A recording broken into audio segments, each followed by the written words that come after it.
Paris in the fall, the last months of the year and the end of the millennium.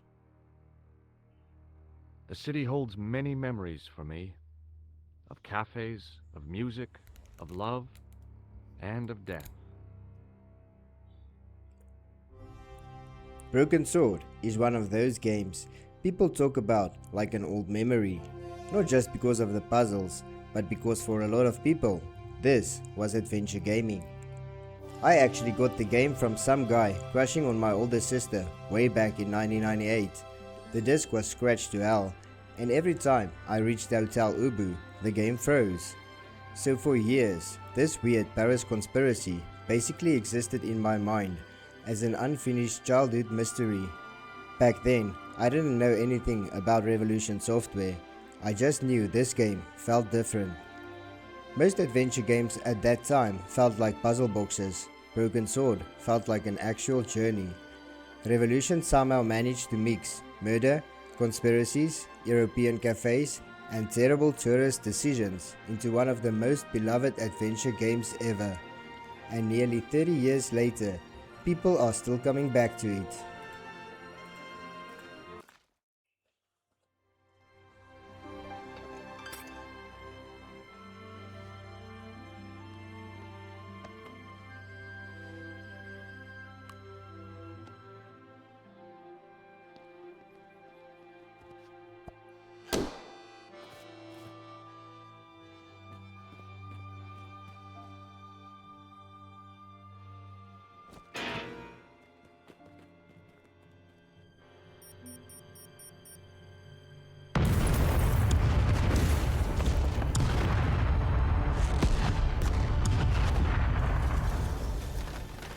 One accordion, about 7 explosions.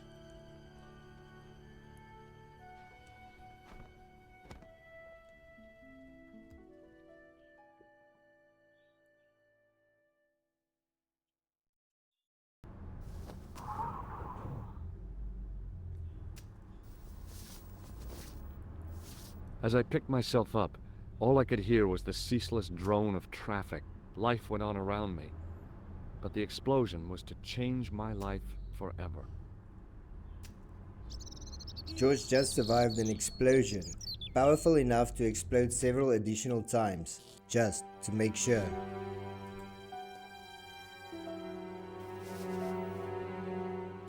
I tried not to meet his stare as I searched the dead man's pockets. No wallet, no papers, no credit cards. The guy's past was a blank page. And just like that, George begins his lifelong career in evidence tampering.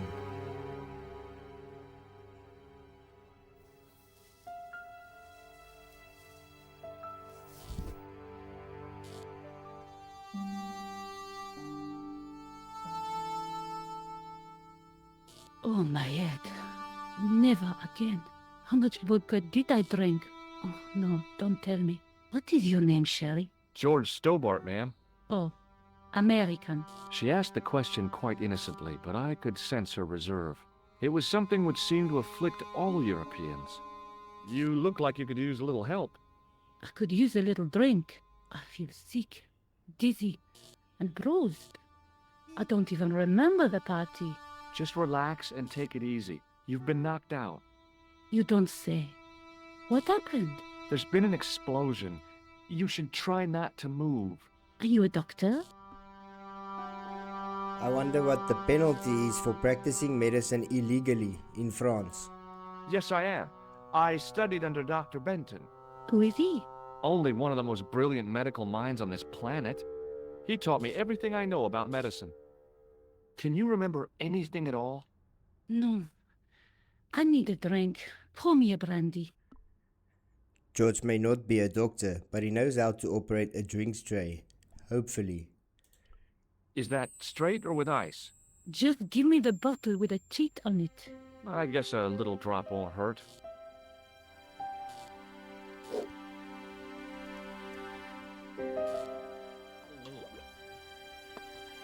Ah, that's better. She knocked back the brandy as if it was water.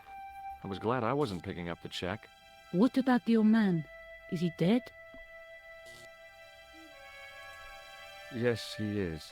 Ah, mon Dieu. I've never seen a real-life corpse before, except for Grandmaman. That was different. She was family. Has he gone stiff? I shouldn't think so. He's only been dead a few minutes. Stay here, mademoiselle. I'm going to look around for evidence.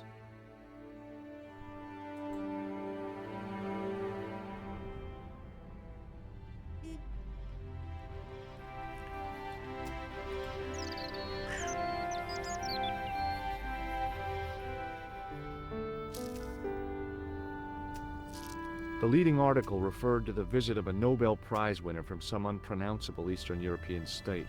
That was the only news story. The rest was rumor, gossip, and sensationalism. Then I noticed the writing at the foot of the page. It read Salah ad-Din, 1345. Broken Sword runs entirely on the principle of better take that, just in case. Please, hold it right there. Whoa, don't shoot. I'm innocent. I'm an American. Can't make up your mind, eh? I demand to see the American consul. Drop your weapons and get down on the ground. Put that thing away, Sergeant Moo. I apologize, monsieur, but I cannot permit you to leave. Am I under arrest? Ah, no, I would simply like to ask you some questions. En avant, to the café, marche. Sergeant Mo, not a fan of Americans, by the way. What a mess. This bombing is an outrage, is it not? Stop that, monsieur. Stop holding your breath at once.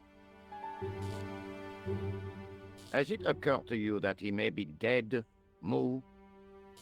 Oui, monsieur. But I prefer to look on the bright side. Besides, I recall a case where the killer escaped by feigning death. However, in this case, the man is quite dead. Clearly, the killer knew of his presence and... How many times have I warned you about premature extrapolation? All we know is that he is dead. It seemed reasonable to assume... A great detective assumes nothing. Take Maigret, for instance. But he was a fictitious character, monsieur. Why, he was no more real than Poirot or Tintin. That's different, Moo. They were comedy Belgians. Anyway, it is unlikely that even you will learn much from talking to the dead. Examine the girl and take her statement, if you can.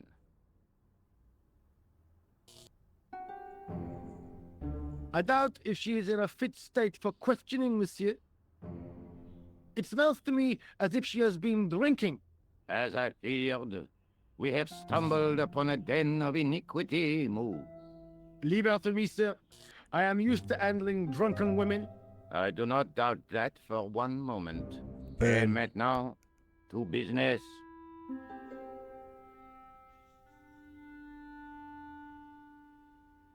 Your name, please? George Stobbart. I'm from California. And what brings you to Paris, Monsieur Stobbart? Travel. I'm touring Europe. You chose well. The city is most beautiful at this time of year, no? Yeah, I guess so, apart from the bomb blasts. Were you in the vicinity of the café at the time of the explosion? Yeah, I was sitting out on the sidewalk. I was lucky I wasn't killed. The inspector passed over my remark with no reaction. Did you see the deceased enter the café? Oh, we did? Yes, I did. Was he alone? Yeah. And did he say anything to you? No. He was more interested in the waitress. Who can blame him? Did you see anyone else in the café? Bonzo the Clown. Yeah, there was a guy dressed as a clown. He was carrying an accordion. An accordion? Bon, the picture is forming in my mind, and it is not a pretty one. Is the girl all right, Moo? She'll live if she survives the hangover. She says the American claimed to be a doctor. He forced her to drink the brandy. I can explain everything. Can you, monsieur? Almost everything. Eh bien, I have heard enough. What do you mean? I am satisfied that you know nothing. You may leave. I hope this little incident does not spoil the rest of your vacation. What about my personal safety? Can't you at least give me some advice? What can I say? Stay alert and look out for suspicious character. And don't cross the road until the little man shows green. Great advice. I honestly believe you are in no danger, monsieur. Should you remember anything of importance, please contact me. My card.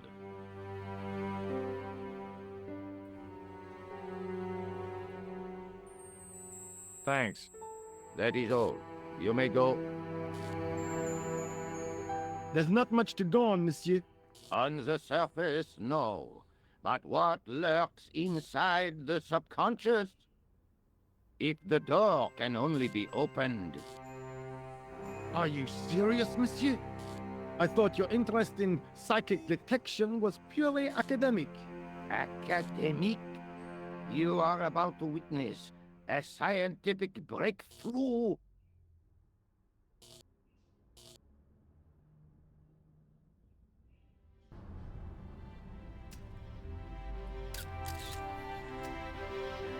Ah yes, the mysterious woman with information.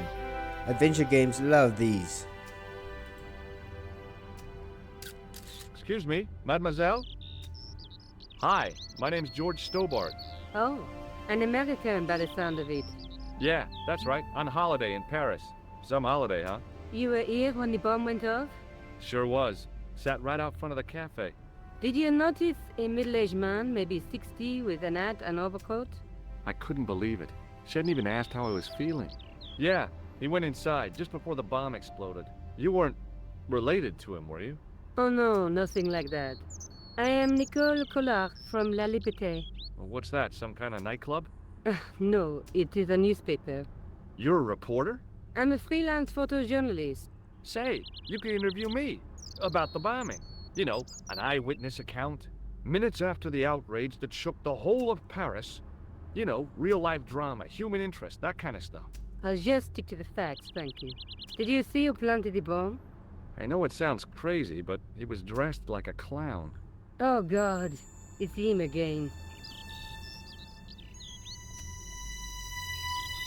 Have you met the clown before? It's a long story. I have plenty of time. I don't. Who's the guy you were supposed to meet? His name was Planter. I didn't know him, but he called me last night. He said he had a story which would interest me. He asked me to meet him at the cafe. I guess I'll never know what he wanted to tell me. Not unless you have Rosso's gift for psychic interrogation. Why won't you tell me about this clown? Why do you want to get involved? Because he almost killed me. Isn't that reason enough? I guess so. Listen, I'll give you my phone number. You help me with my story, and I'll let you in on what I know. And let's get one thing straight right now. This is strictly business. Okay, it's a deal. I have to go develop these pictures. A bientôt, monsieur. Fine, I'll, see you soon. And just like that, George becomes emotionally invested.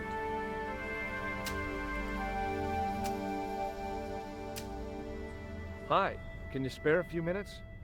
I thought you'd been arrested. No, it was a misunderstanding.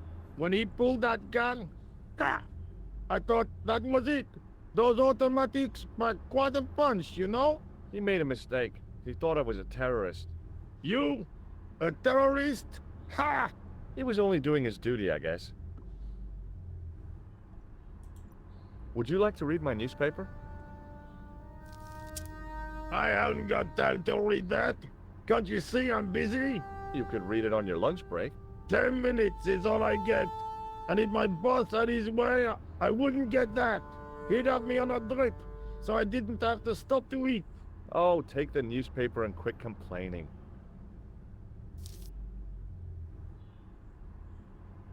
Ah, look at this. Damn bleeding out liberals. Yeah, save the dolphins. Catch them and eat them, I say. All that fuss over a bunch of fish.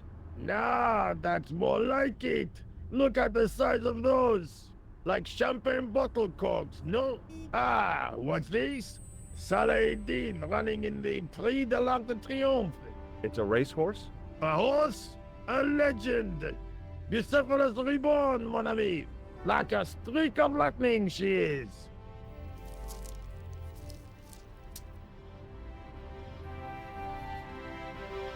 Do me a favor, won't you? Keep an eye on my hole. I'm off to put some money on that knife.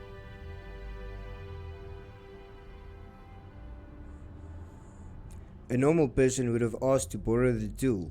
George instead engineers an entire social operation. I found a T-shaped tool in the box. I didn't know what it was, but it looked useful.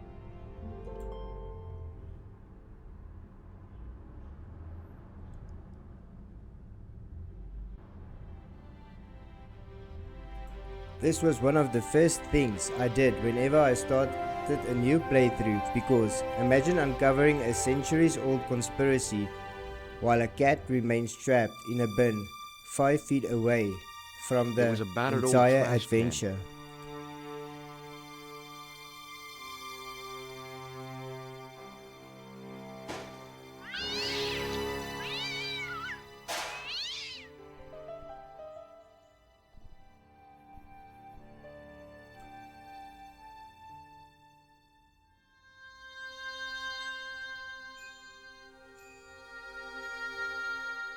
I tried to lift the cover with my fingers, but couldn't gain any leverage.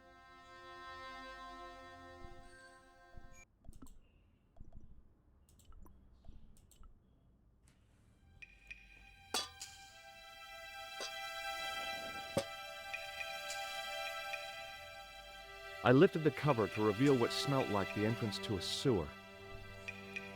And like every great adventure hero before him, George willingly enters the sewers.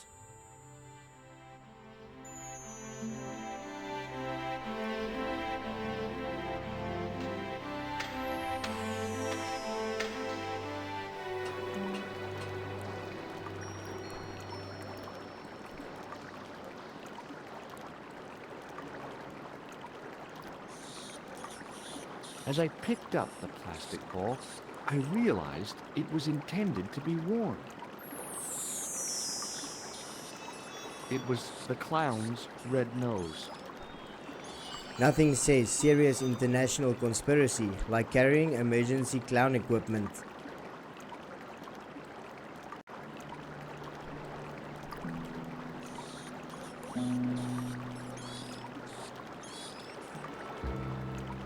I scooped up the sodden tissue. It was cold and greasy, like breakfast leftovers.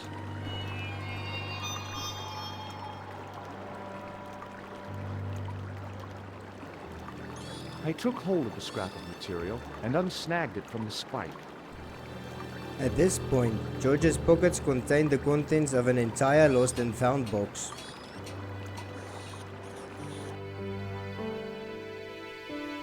Hi there. Hold it right there, you sewer rat. I knew you'd come back.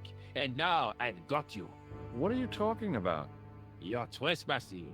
Come out of there, immediately. That's what I'm trying to do. Give me your hand. Ah, you won't catch me with tricks like that. Keep your distance, monsieur. Okay, okay. Now, what were you looking for? I was looking for a clown. Huh, ridiculous.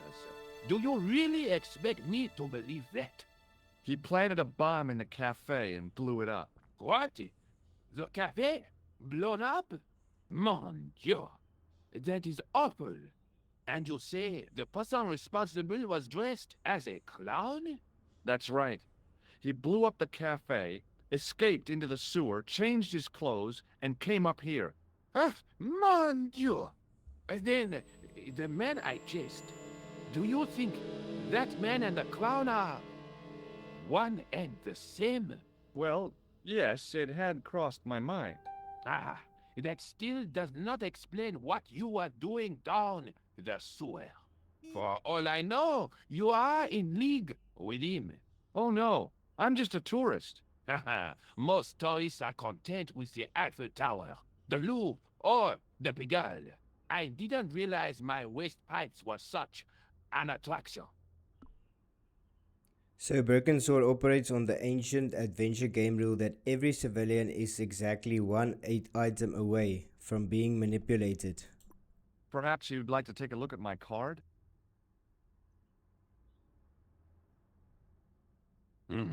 What is this? Inspector Augustin Rousseau? What does that say? Hominoid Division? Homicide. I think the ink's smudged. Then you are not a tourist. Okay, I'm not. I lied to you, and I'm sorry. Don't apologize, monsieur. You know, I had a feeling there was something different about you. It is your posture, your poise. Oh, yes. There is no mistaking the bearing of a disciplined man. And I should know. I was in the army, you know. When I was your age, I was fighting for my life in the African desert. How can I help you, Inspector? Let's start over from the beginning and tell it just like it was. Does this piece of material mean anything to you? That is the same cloth as the jacket I found. I'd recognize that pattern anywhere. Now, about the jacket you found. Do you have it here? No, monsieur. One of the sleeves was badly torn, so I sent it for repair. A pity, because otherwise it was a fine piece of quality tailoring. It had the tailor's name inside on the label. Where did you send the jacket? I gave it to an itinerant Romani seamstress. Just my luck. Was there anything in the jacket pockets? Not a sou. You know what I think? Do tell me. He changed out of the clown suit and cunningly disguised himself as an ordinary person. Looks like I'm up against a mastermind. Captain Obvious. What was the name on the label? It was a foreign name. Todrick, I think. Did you get the address? There wasn't one, monsieur. Only a telephone number. Well, I don't expect you to remember a phone number you've only seen once. 74 98 08 59. You're kidding. That's his phone number? Yes, that's it. A little trick with numbers that I learned in the desert. I was taught the technique by a Tuareg shaman. That's incredible. It comes in handy at the supermarket checkout. Do I get a reward? Honesty, monsieur, is its own reward. Then I'm glad I do not rely on honesty to pay the bills. I have to be going. Thanks to your help, the citizens of Paris can sleep a little easier tonight. Vraiment? I was only doing my duty, monsieur. Good luck, Inspector. I hope you catch that killer soon. I'll let you out. And just like that, George commits low-level fraud and casually walks away before anyone compares notes. I hope you find your man, Inspector. So do I.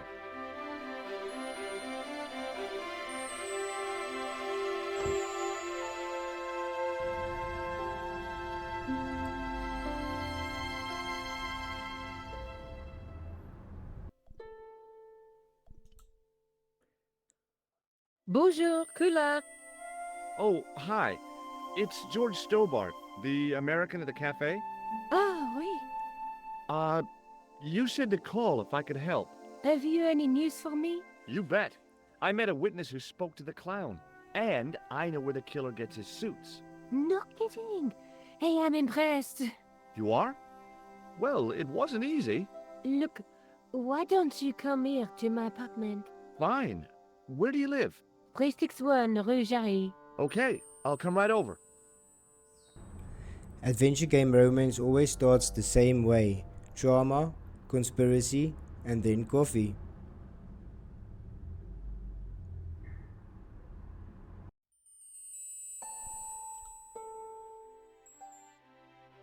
Before we go upstairs, George must complete the traditional ritual of bothering nearby civilians. Oh, hi. Bonjour, monsieur. Would you like me to foretell your future? No thanks. I'm very good, and it only takes a minute. Thanks all the same, but I'm not superstitious. Besides, if it only takes a minute, that's not much of a future to look forward to. Do you know a young woman called Nico Collard? Yes, I do. She lives upstairs from me, in the apartment block across the street. The door isn't locked, but you'll need to give it a gentle nudge. It sticks, you see, because of the damp. The landlord said he'd fixed it before winter sets in. He's been saying that for 3 years. How long has Mademoiselle Collard lived here? A few months. She's in for a shock when the cold weather comes. Drafty windows, insufficient heating, it's a struggle to keep warm. The only reason I stay is because the rent is cheap. Your young lady, she deserves better. Nothing like casually you hearing later. someone That's cries right, themselves to monsieur. sleep You will. before heading upstairs for a friendly visit. Alright, next time we finally make it to Nico's apartment, which means one of two things is about to happen. We either uncover a massive conspiracy, or George spends about 20 minutes stealing random objects from her kitchen. Knowing adventure games, probably both. And now, back to the mishaps of George Stobbart. Remembering the flower seller's advice, I pushed the door gently just above the lock. The music quietly warns you that this is probably a bad idea. Bonjour. I'm glad you could make it, monsieur. Please, call me George. Fine. I'm Nicole.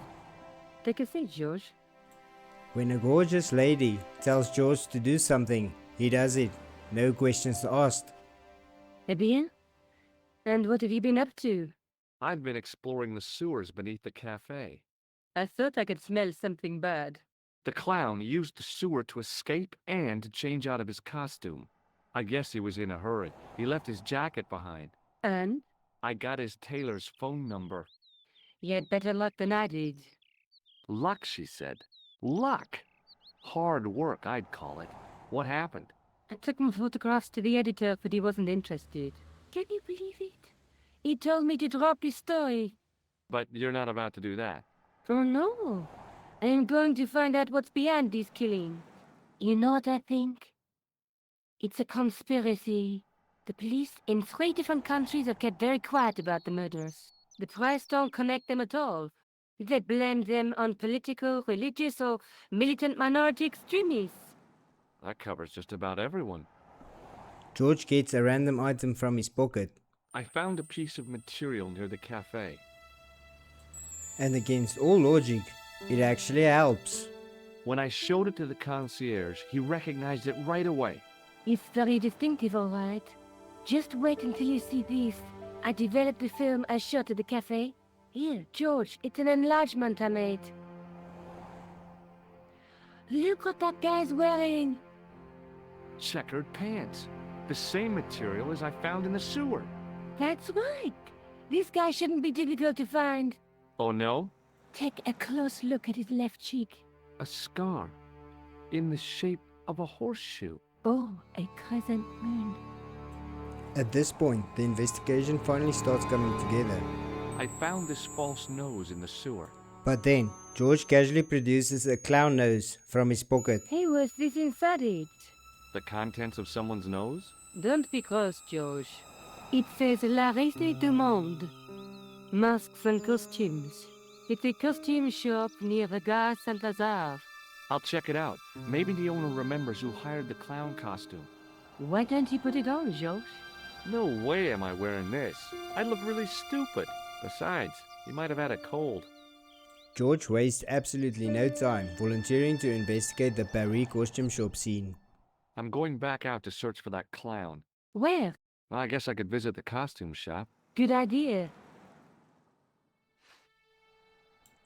George leaves Nico's apartment with more confidence than evidence, which, to be fair, has been his strategy the entire game so far. A huge part of why George Stobbart became so memorable was the original voice acting. Rolf Saxon somehow made him sound confused, confident, sarcastic, and completely out of his depth, all at the same time. Excuse me. Bonjour, monsieur. Please, come in. Welcome. Leave the mundane world behind. But in these four walls, fantasy is king. I don't want a costume. Didn't you ever dress up when you were a child? Not that I remember. Incredible. You'll be telling me next that you never shared your elder sister's lingerie. I don't have a sister, and I think I'd look pretty silly in a brassiere. I just need some information. Of course. How can I help you? George is about to receive crucial information. Do you recognize this man? Oui, monsieur. I sold him some grease paint. From a man who has apparently spent far too much time around his sister's wardrobe. Does this dirty tissue mean anything to you? Let me smell that.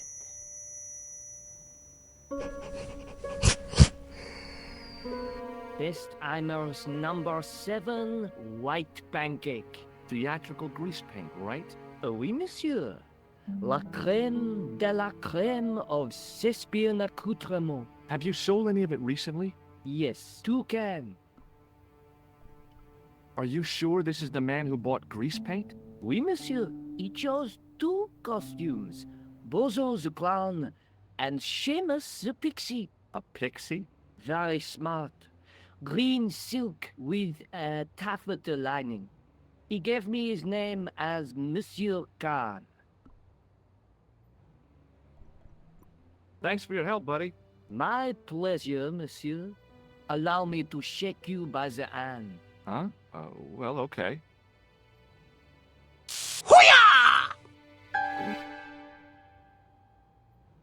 What are you trying to do, kill me? You did not find it amusing? I never saw the funny side of electroshock therapy.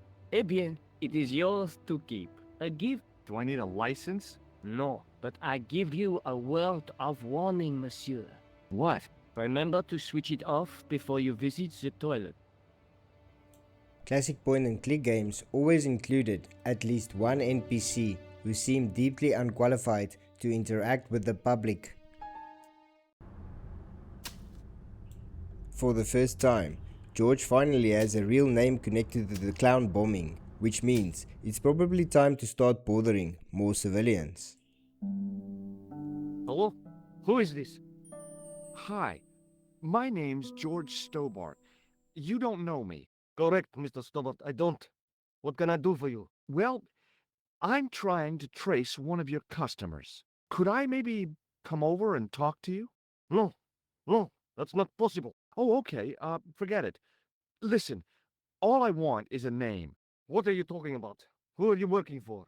I guess you might say I'm acting in the interests of truth and justice. Thank God. I thought you were the police. There are innocent lives at stake, Mr. Todrick. Lives that you could save. You're collecting for charity, yes? No, I'm not. All I want from you is information. Go on. I'm listening. The man I'm looking for is called Khan. He bought a suit from you, remember? Mr. Khan. Yes, I remember him. Yes, I delivered the suit to his hotel. The Hotel Umbu. I don't remember the room number. It was upstairs. The second room on the right-hand side of the corridor. Thanks, Todrick. That's all I wanted to know. Now I've got you, Mr. Clown. Hi.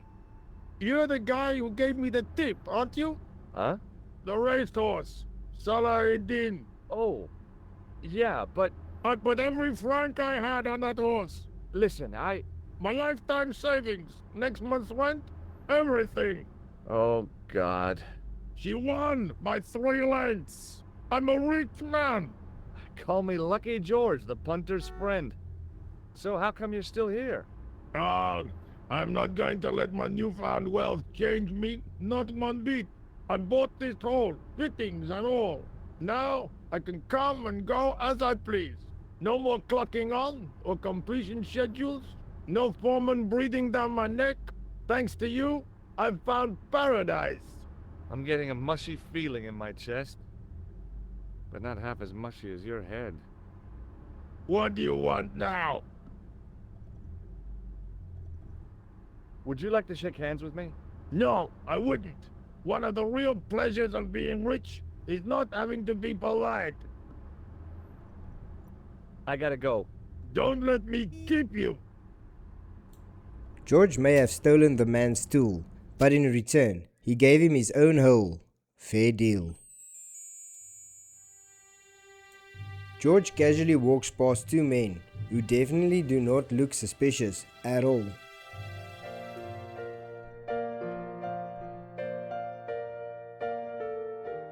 Hi there, ma'am. Well, hello. What can I do for you? I'm looking for a man. You disappoint me, my dear. For one foolish moment I thought, but never mind. Aren't you going to tell me your name? George Stobbart, ma'am. How sweet! I once had a stable boy called George. I am Lady Piermont.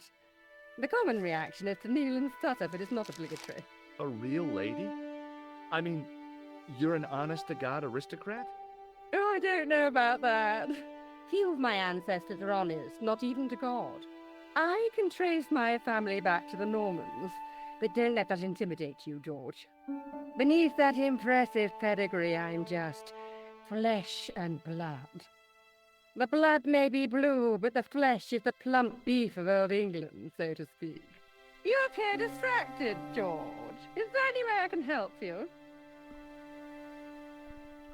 Do you recognize the man in this photograph? My God, it's him! That's Merlin!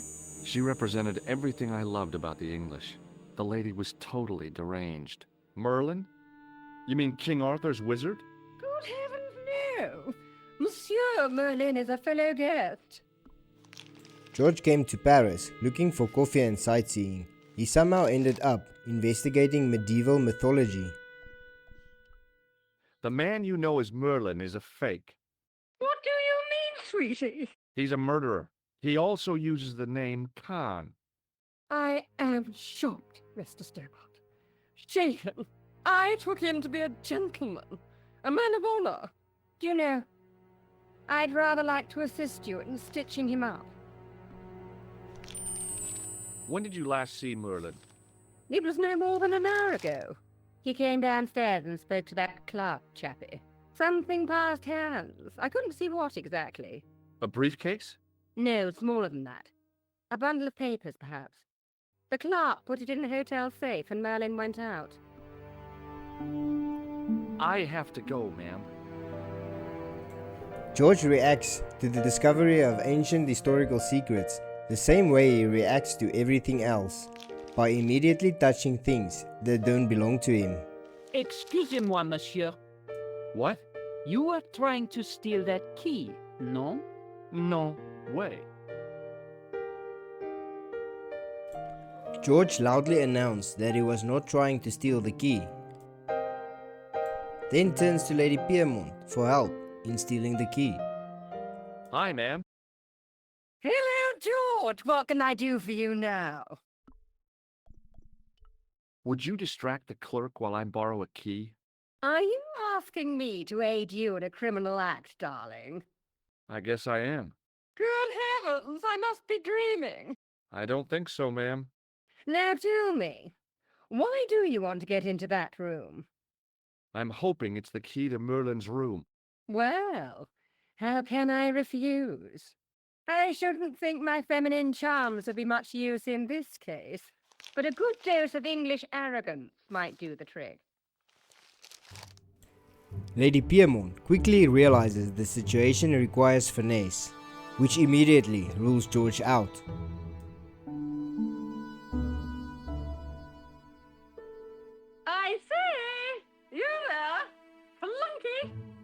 Oui, madame. Listen carefully. You do understand English, don't you? But of course, madame. Good. I wish to deposit some jewelry for safekeeping. I understand. Are you quite certain? Oh, bien sûr, madame. Over to you, my dear. And the moment the clerk looks away, George immediately upgrades from investigator to burglar. Somewhere along the investigation, George became surprisingly comfortable committing crimes indoors.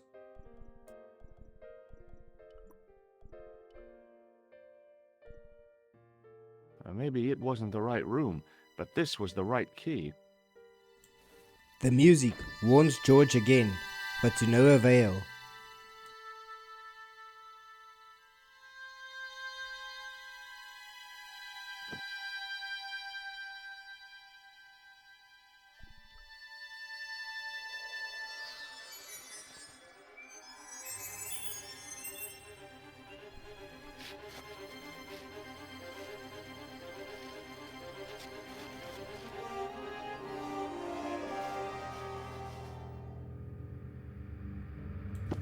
And for the first time, George steps directly into Khan's world.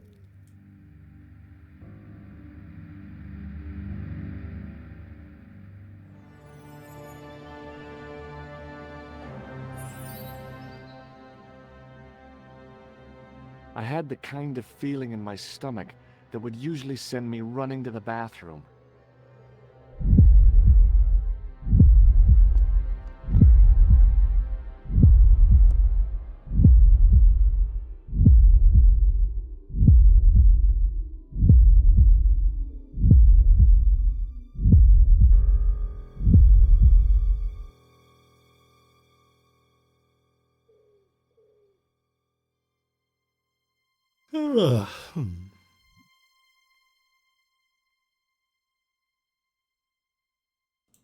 Somehow, George avoids getting caught again, mostly because the universe seems weirdly committed to helping him.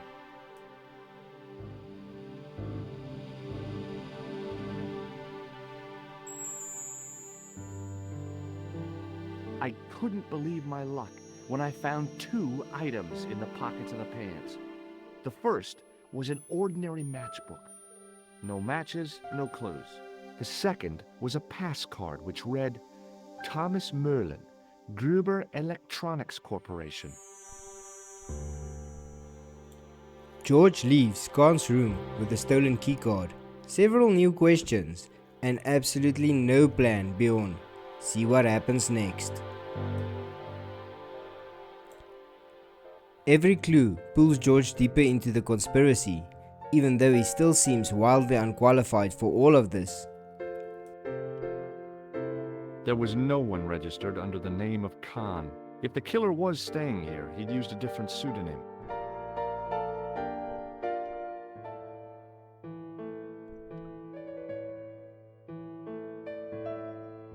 I want some information. Who are you? The police? I'm conducting a private investigation. Ah, I know only too well what you mean. That is one of the drawbacks of the catering business.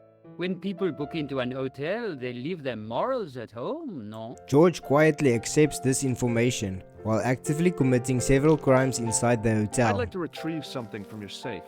Ah, oui, monsieur. May I see some form of identification? Like what? A driving license, perhaps? I don't drive. Your passport? I don't have it with me. I could show you my operation scar. I'm sorry, monsieur. I must have some form of unique ID. You won't find a more unique ID than my scar. I'm sorry. I must insist on a more traditional identification. Rats. Does this pass mean anything to you? That is Monsieur Merlin's property. That's right. Merlin the murderer. I want to see what he's left in your safe. Impossible. I cannot betray his confidence, no matter what you say he's done. You're making a big mistake. Maybe. I can live with that. Hey, shake my hand. I'd rather not, monsieur. I'm still sore from the shock administered by one of the guests. He was secretly concealing an electrical device in the palm of his hand. Practical jokes are so puerile, don't you think? Oh, yeah, sure. Thanks for your help, buddy. The investigation briefly stalls when the hotel staff refuses to hand sensitive information over to a random American tourist. Hi, ma'am. Hello, George. What can I do for you now? I found this pass in Merlin's room. So, that deceitful little man is passing himself off as an electrician, is he? Uh-huh. This guy probably has a million faces. I showed the pass to the clerk, hoping he'd give me Merlin's papers, but he wouldn't buy it. He's too scared. I'll give him something to be scared of. Follow me, George. George gets back up again, because every successful detective apparently needs a far more capable woman helping behind the scenes. Did you place a package from Merlin in the hotel safe? I did, madame.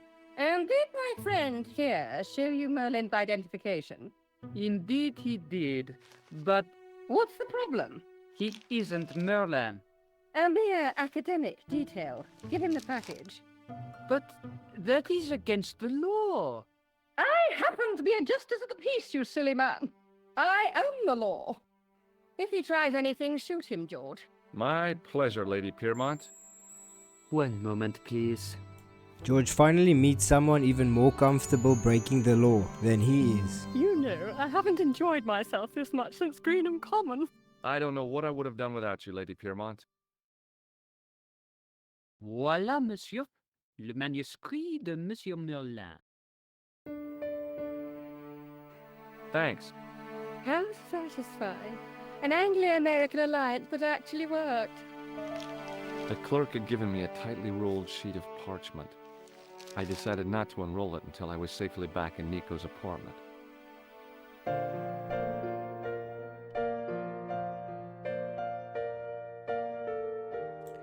George leaves the hotel, believing he's finally getting ahead of the conspiracy, which, in hindsight, is usually a bad sign. Just a minute, monsieur. What's your problem? No problem, if you cooperate. What do you want? Just a routine security check, nothing to worry yourself about. Oh, well, all right. Search him, Flap. You bet.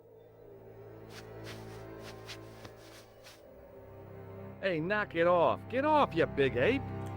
I don't remember Guido being this tiny in the original, although the attitude definitely stayed the Is this same. what you're after, Guido? See, that's see. I can explain everything. Well, almost everything. Too late. You're on your way to feed the fishes. I'm allergic to fish. I break out in blotches when I eat tuna. Let's go.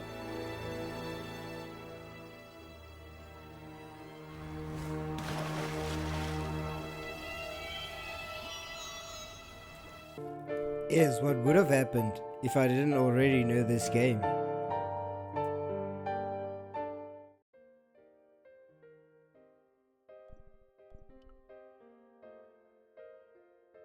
The door was locked.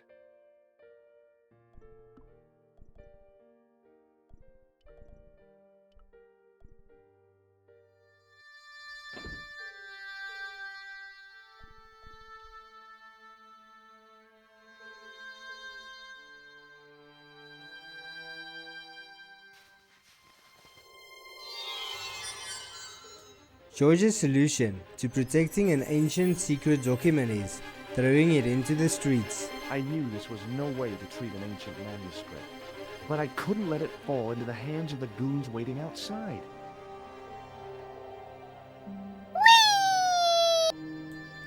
Doof.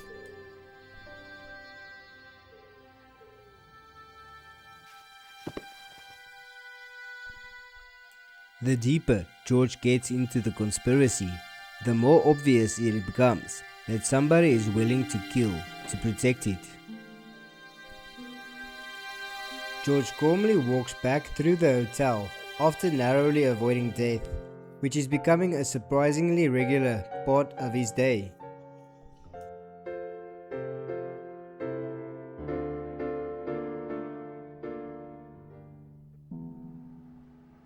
Just a minute, monsieur. What's your problem? No problem, if you cooperate. What do you want? Just a routine security check, nothing to worry yourself about. Oh, well, all right. Search him, Flap. You bet. Hey, knock it off. Get off, you big ape. Nothing, Guido. Zilch. Our apologies, monsieur. What? I had to report you to the authorities. Round here, we are the authorities. You want I should break his arms? No. Let him go, Flap. For the first time, George isn't dealing with suspicious shopkeepers, eccentric historians, or bizarre hotel staff. Guido and Flap are different. They feel like people who've done this before. If the manuscript was what Flap and Guido were after, they were going to be disappointed. I couldn't wait to get back to Nico's apartment and check it out.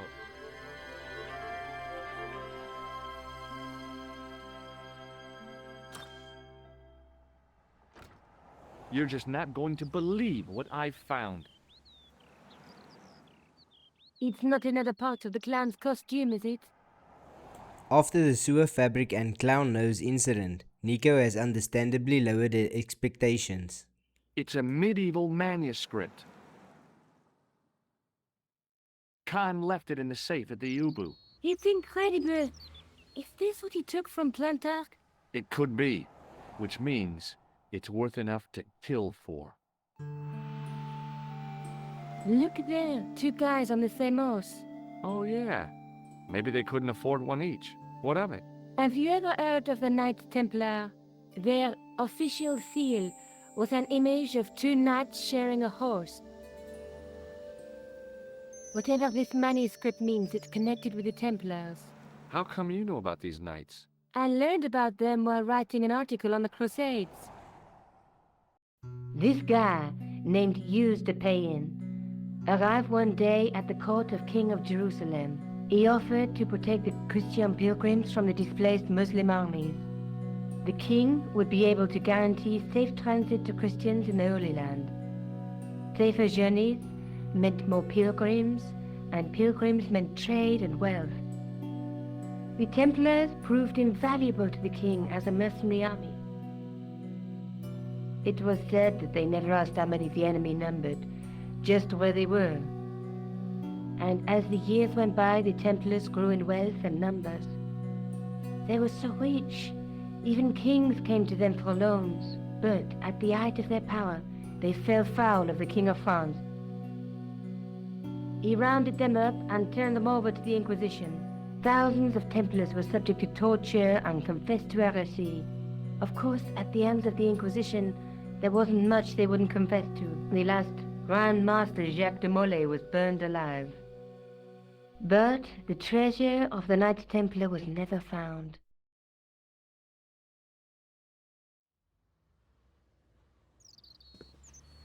Jeez. So the treasure is hidden, waiting to be discovered? If there ever was a treasure, it's been lost for 600 years. Anyway, we're supposed to be investigating a serial killer, not a medieval treasure trove. But maybe that's what the clown and his accomplices are after. Maybe this manuscript is the key. You'd better leave it here for safekeeping. Think about it, George. One guy's already died for it, as you said yourself. Besides, that parchment is fragile. Okay, I'm convinced. You keep hold of it. Let's take another look at the manuscript. Let's face it, we need help, George. Someone who knows about these things. Who do you suggest? Indiana Jones? I know a guy who specializes in medieval studies. His name is Lobino. Huh. Some stuffy old fossil who gets horny over ancient relics, I suppose. So worried. Andre isn't the stereotypical professor you have in mind. Where can I find this Lobino guy? At the Krone Museum. I'll give you the address.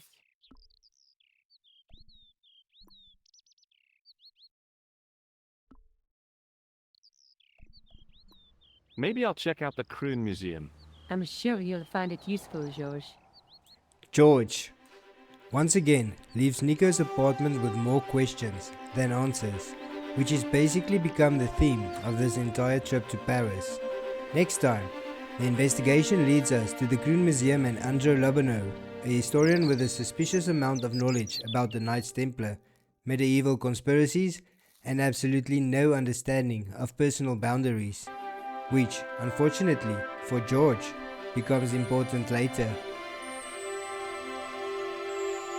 And now, our favorite American tourist is heading into the Kroon Museum. Let's find out if he uncovers a massive breakthrough in the case or gets thrown out by security before lunchtime. We know George. Pardon me. Oui, monsieur? Are you Lobineau? Oh, no. Fancy you mistaking me for him. No. I am the deputy custodian. But Lobineau does work here. Work? I wouldn't go so far as to call it the he studies here most days, but as you can see for yourself, not today. Fantastic. The one person in Paris who might actually explain anything took the day off. Do you know anything about medieval manuscripts? Not me, monsieur. I am no scholar, although people often mistake me for one. It is the uniform, I guess. They see the clothes. They are impressed. And they ask you to park their cars? They ask me to park the... No. They assume I am an authority on the exhibits in my care. Whereas you know next to nothing about history. Of course not. All I am saying is, I am no scholar, not like Monsieur Lobineau. Thanks for your help. In the case was a spindly tripod, blackened with age and pitted with rust. It was identical to the tripod pictured on the manuscript. A notice identified it as 15th century from Western Ireland. It had been found in Lochmarn at the site of a Knights Templar preceptory. Ireland! What's that? This tripod was found in Ireland. I will have to ask you to keep your voice down. I'm sorry, I was excited. And just like that, George's vacation budget was about to suffer catastrophic damage. The tripod was definitely the one on the manuscript. The Templar connection confirmed it. I was tempted to go to Ireland to check it out. Most tourists visit Ireland for castles, scenery, and culture. George flew here because a manuscript mentioned a tripod once. At this point, he was one emotional breakdown away from pinning a red string to a wall.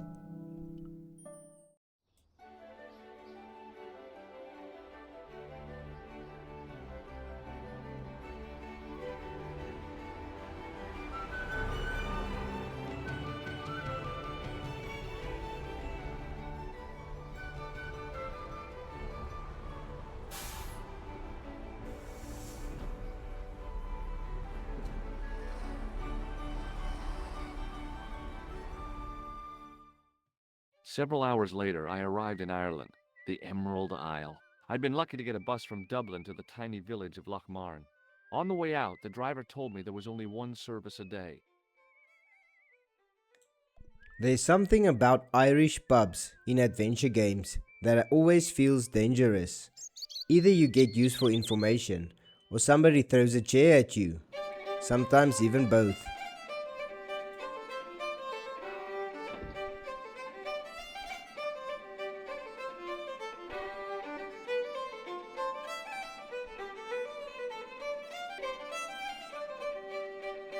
As the man raised his arm to drink, I snatched the towel away.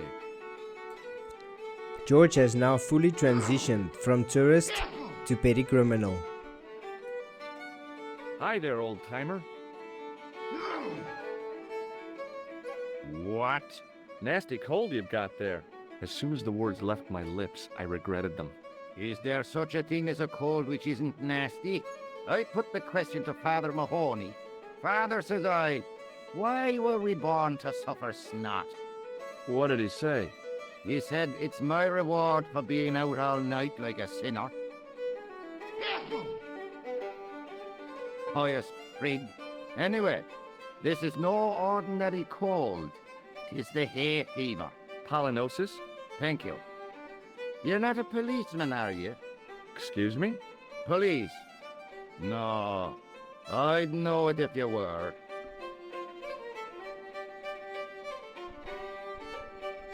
Can I buy you a beer? Very kind, I'm sure.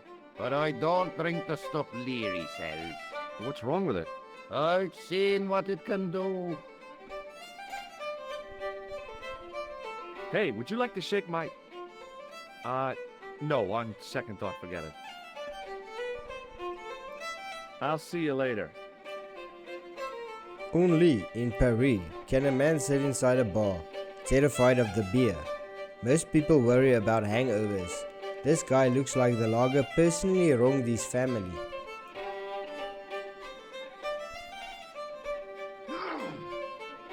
As soon as the old guy looked away, I grabbed this piece of wire.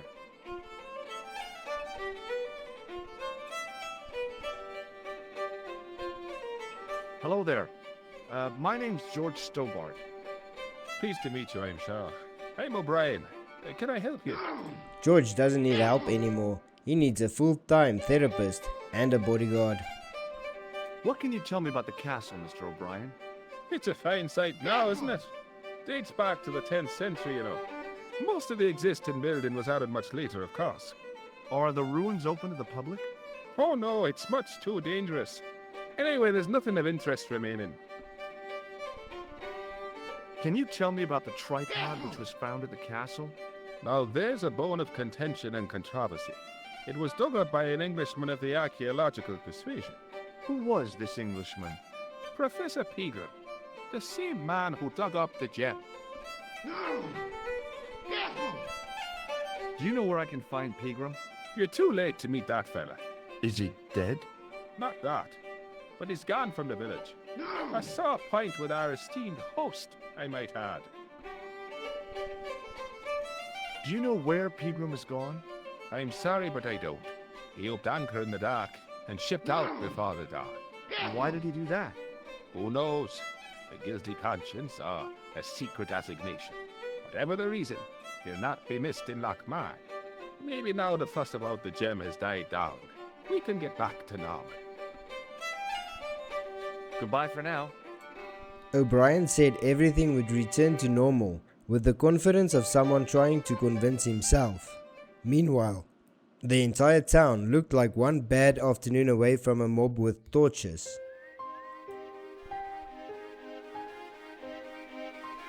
Hi there. What? What's your name, kid? Who are you calling kid? Who the hell are you? Tourist guy. And I'm George Stobbart, and I'm with the good guys. You're a head case, mister. A few sandwiches short of a picnic. Cut the crap and tell me your name. Liam McGuire. What are you doing hanging around the bar, McGuire?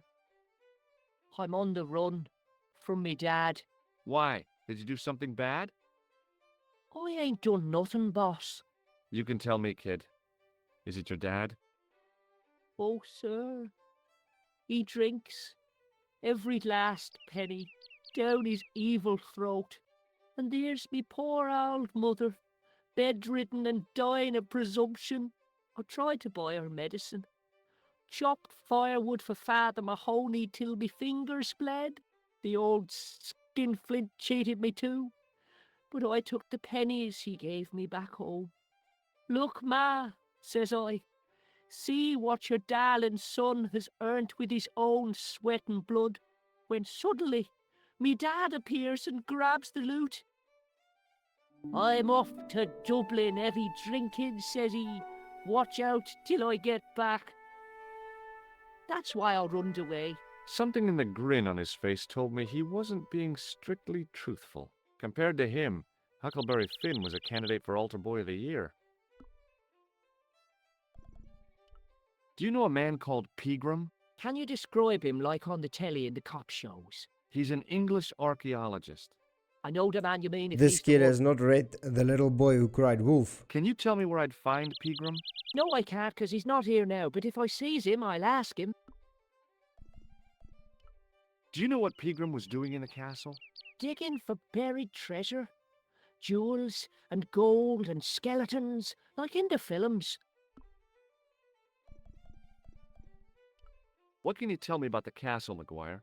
What do you want to know? Well, can I get inside? No, it's locked up. Does anyone live there? No, only... What? Oh, nothing. I heard that Pegram had found a legendary gem. That's right. It's been the talk of Lochman all week. You haven't seen the gem, have you? Hell no. I reckon Pegram made off with it. If I was him, I'd go to Amsterdam, chop it up and sell it. He could be living the life of Riley instead of digging holes. Do you know anything about Pegram's dig? He wouldn't let me anywhere near it. I offered to help, but he chased me off.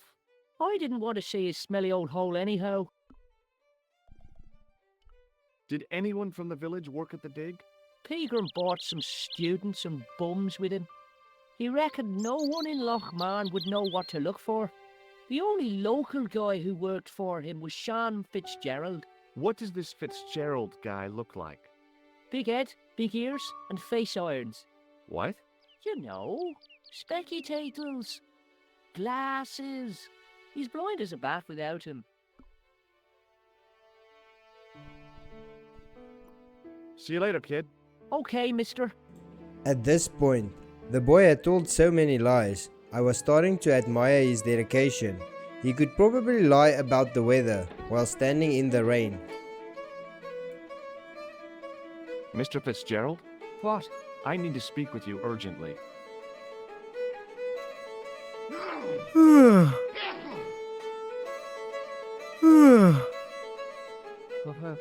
What's the problem? Do you know Professor Pegram?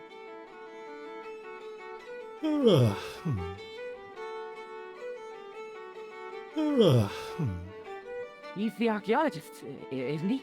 That's right. Did you work at Professor Pegram's dig? What gave you that idea? Maguire says you did. You don't believe that damned hooligan, do you? Why not? His probation officer could tell you a tale or two. He has a probation officer? No way. Where can I find Professor Pegram? I heard he's gone fishing. I don't know where. See you later. George was now conducting interviews like a detective who got his badge from a cereal box. Hi, my name's Stobbart, George Stobbart. Hello there, mister. What can I do for you? Do you know Professor Pegram? Do I know him? Do I know the good professor himself? No, I don't. I mean, I know who he is, but I don't know him to talk to. Do you know anything about Pegram's excavation? Only that he didn't have the right tools for the job. What he needed was shovels and a JCB. Pegram was digging for historical remains, not coal. Is that a fact? What the hell for? It's the science of archaeology, Pat. Understanding how people used to live by what they left behind. One day archaeologists might be digging up our remains. Imagine that, Mr. O'Brien. I wonder what they'll find. Well, it won't be arrowheads and beakers. Fast food cartons and flavored condoms, more likely. The Pizza Hut, Kentucky Fried Chicken and the Pizza Hut. Did anyone from the village work at Pegram's dig? I tried it myself, but that high and mighty history man called me incontinent. What a nerve. Hadn't I dug more holes than the rest of them put together? Do you remember seeing Sean Fitzgerald at the dig? Let me see now. I think me brain box needs a spot of lubrication. Can I buy you a drink? You most certainly can. Give me a drink for my friend here. Who, Doyle? Has he conned you into buying for him? Shame on you, Patrick.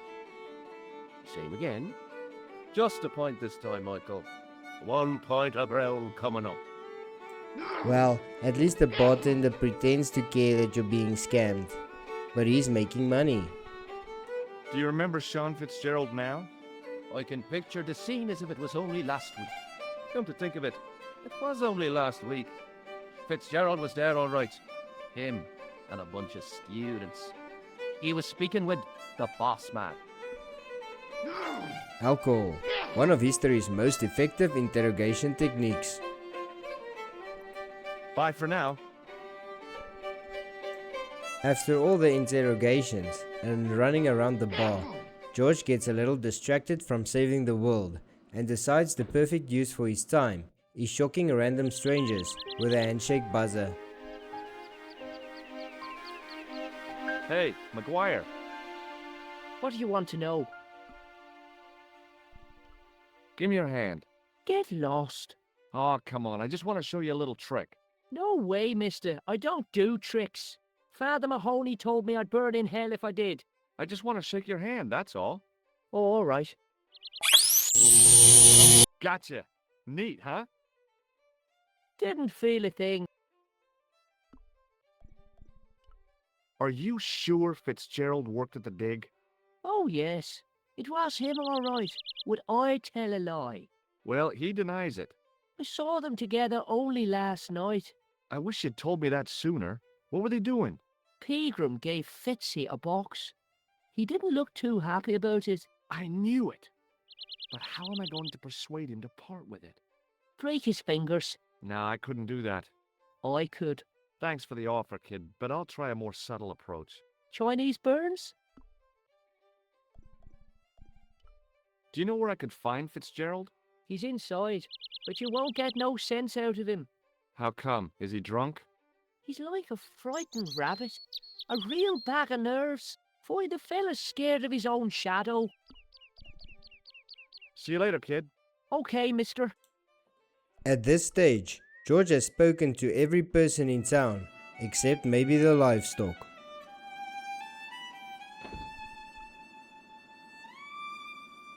Hello.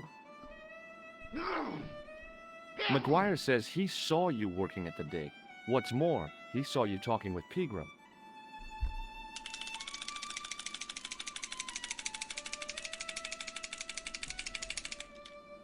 I knew this would happen. I knew I'd get caught. Doyle told me you definitely worked at the dig. He's seen you there. You might as well admit it. Just my luck. Grasped up by a delinquent and a dimwit. I need to talk to Professor Pegram, if he's still alive. What do you mean? Is he in danger? Yeah, you too, if I'm right. You're not from the Social Security. Hell no. What makes you think that? Well, I was claiming benefits at the same time I was working for Pegram. I'm not in a position to make judgments, Sean. That's between you and your conscience. All I want is to talk to Pegram about the gem. But he's not here. I know that. But he left that package with you, didn't he? So where did Pegram go? I don't know. I swear it. He came to see me early this morning. Said he was leaving.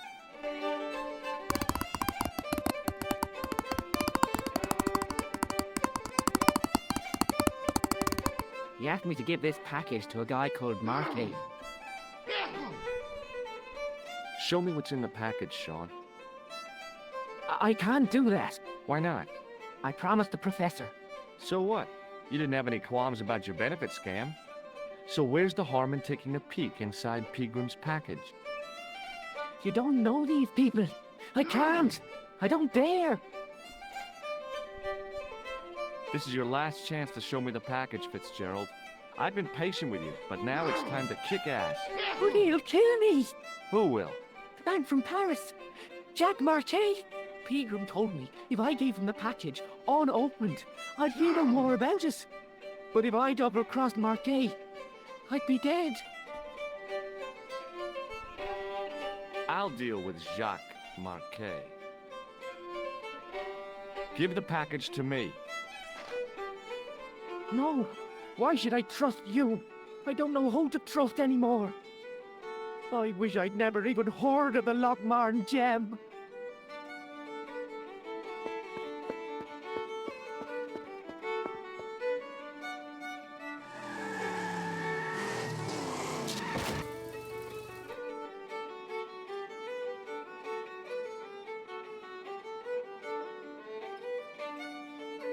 Davy, I've just seen a big red. Get out of here, Maguire. Come back when you're old enough. What's the lad howling about? A big red sports car. Sean Fitzgerald's been runned over. Get out! Noisy little tyke. Maybe you should send out some medicinal brandy maker. Oh, yes. And who's going to pay for it? Not me. Me too, neither. George continues making decisions with the survival instincts of a horror movie extra.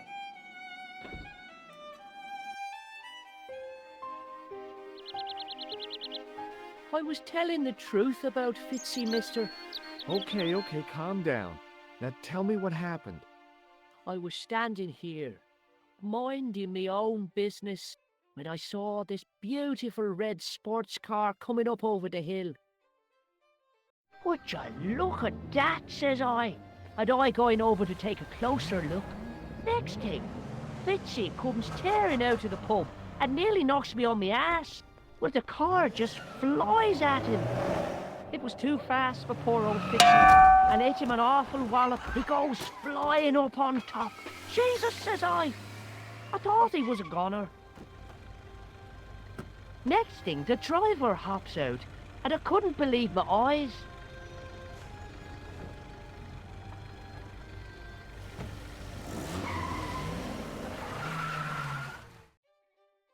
He was dressed like a bloody pixie.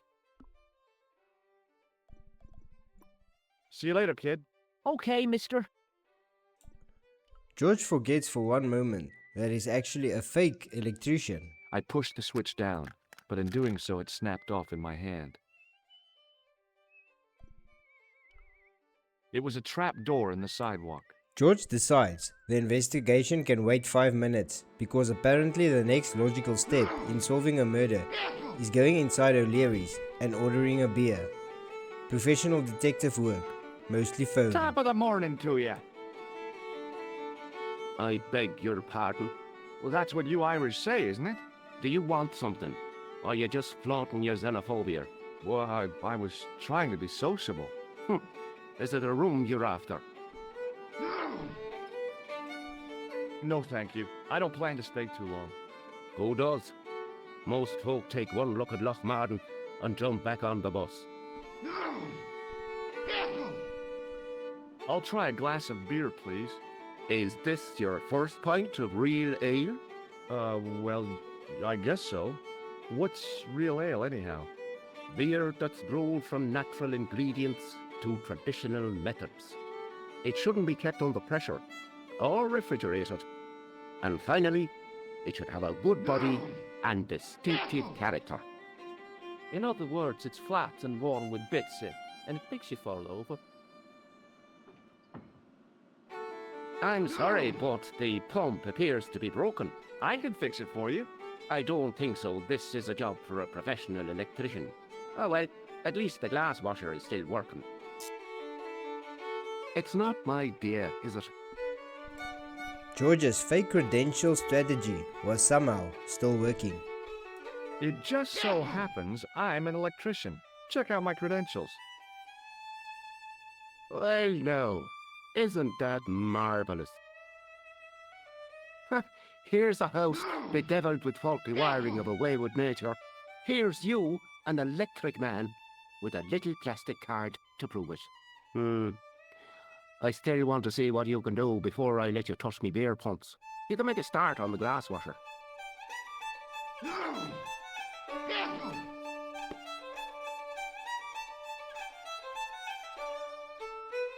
And when you finish that, will you take a look at the pumps? George walks in hoping for a quiet beer, but apparently has to earn his alcohol privileges by fixing the glass washer without causing another international incident.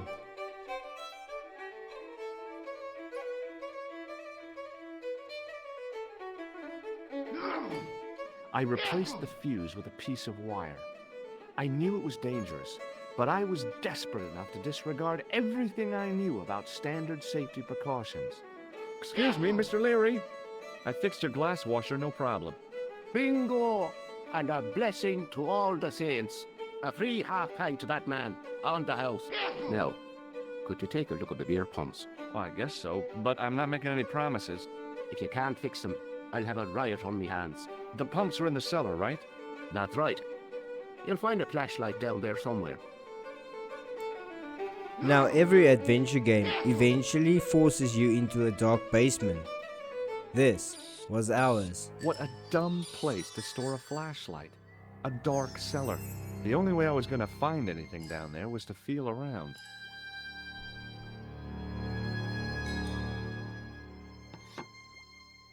I pushed the lever and heard the grating of metal, but nothing appeared to happen.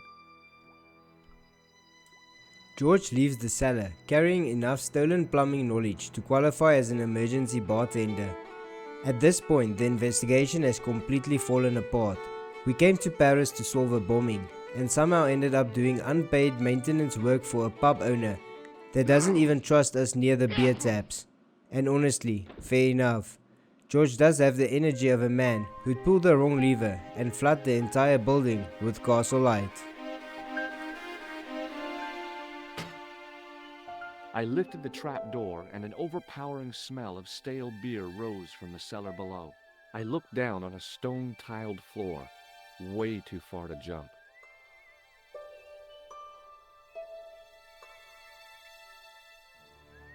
Excuse me. There was a nasty feeling in my guts I usually associated with light opera. It was Khan. What's the problem? Did you see what happened here a few minutes ago? What was that? A man was involved in an unfortunate accident. I didn't see anything. What about the boy? Well, he doesn't know anything either. The kid, well, you know how it is in these rural communities. Not enough genes to go round. I prayed McGuire had the sense to keep his mouth shut. Was the guy hurt bad? He's been taken care of, but he thinks he dropped a small parcel. You didn't happen to find it, did you? If I had, I would have taken it to the police. Of course. Thank you. George somehow keeps a straight face through the whole conversation, which honestly might be the most unrealistic part of this game so far. The moment Khan leaves, George casually heads back towards the cellar. Nothing suspicious about that at all.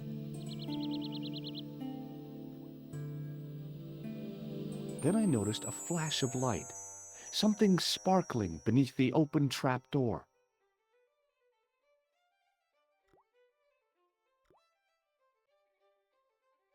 It was Peagram's gem, all right.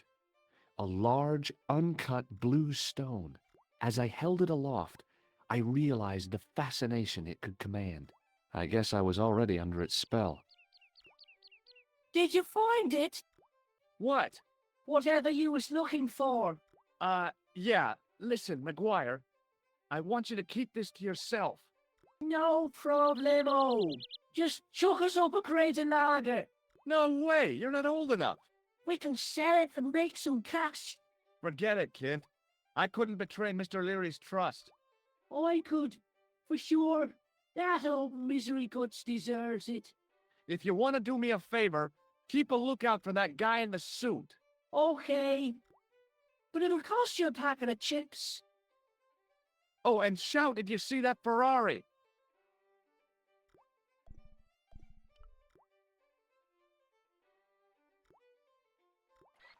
The faucet creaked, coughed, and spewed out a stream of rusty-colored water. The reason we leave the tap open will be revealed in part 4.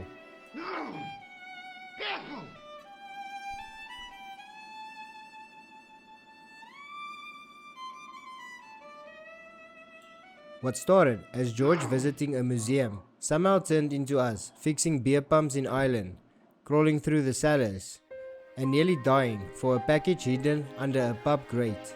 Next time, we finally head towards the castle, which, in classic broken sword fashion, probably means George is only 15 minutes away from another concussion. If farming was a game, this would be the final boss.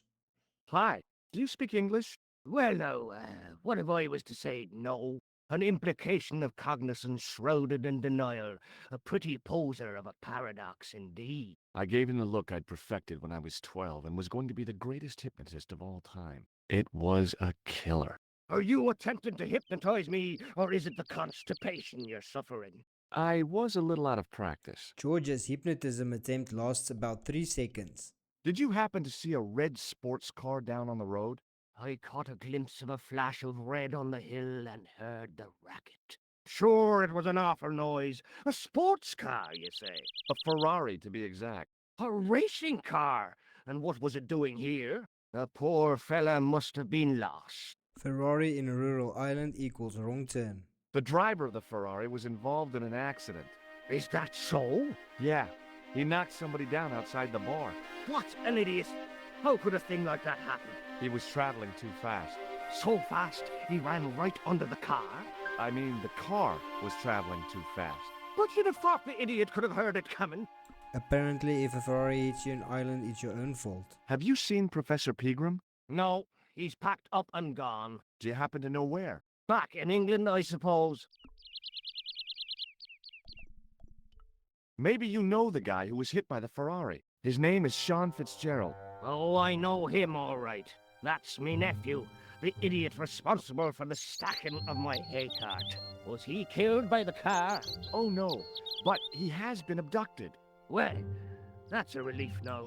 Nephew struck by car, mild inconvenience. Aren't you going to look for your nephew? What for? From what you say, it's too late. Well, you could report the matter to the police. Better not. Besides, what could they do? Well, they could mount a search. They have only the one bicycle between them. In a question of superior acceleration, I'd put me money on the Ferrari. I think you ought to know exactly what Sean has gotten himself into. I'm not sure I want to know. But you're his uncle, his own flesh and blood. You're right, but what can I do? If I'm not here to guard it, some idiot might try to climb the haystack. What a moral dilemma. Stay here and guard this potentially lethal agricultural construction, or to go off in search of the prodigal nephew, the very man responsible for said hazard? It'll need some thinking about. Why, there's no problem. You're right. Why didn't I think of it before? We'll demolish the haystack. Instead of just building a fence, this guy wants to delete the problem. You don't have to demolish the haystack to go look for Sean. I'll stay here in your place and warn anyone who's silly enough to climb it. Marvelous! I think I should start me inquiries in the bar. Every Irish search operation apparently begins with checking the nearest bar. He strode off in the direction of McDevitt's bar, leaving me to contemplate the stack of hay. Ancient castles always looks peaceful from a distance. It's only when you get closer that you discover the bodies. The castle may be falling apart, but whatever secret it's hiding has survived for hundreds of The years. stack of hay stopped, short of the top of the wall. Even if I stretched as far as I could, the wall was out of reach. What I needed was a slice or two of Alice's Wonderland. George has carried this filthy sewer tool across half of Europe just for this exact moment. I inserted the end of the lifting key in the mortarless crack and gave it a firm shove. It remained lodged in the wall, jutting out to form a step. After all that effort, we're finally inside the castle grounds. Ancient secrets await, hidden passages beckon, and unfortunately, so does something else. This stupid goat traumatized an entire generation of players back in the 90s. People got stuck here for days because Broken Sword suddenly introduced a timed puzzle without warning anybody. Legend has it, this is the very same goat that used to knock trolls off bridges in Daventry. These days he's retired to Ireland, but apparently still works for carrots. The rope by which the goat was tethered had become tangled on the old plowshare. George survived a bombing, murder conspiracy, and an armed assassin, then gets humiliated by a goat.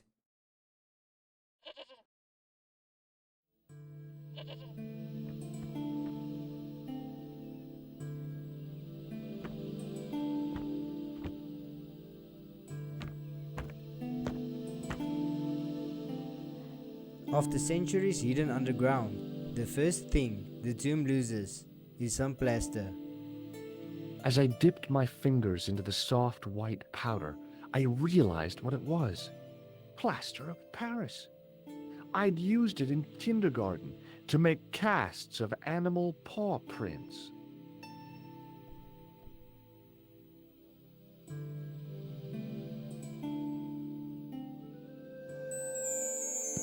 The statue was too heavy to lift.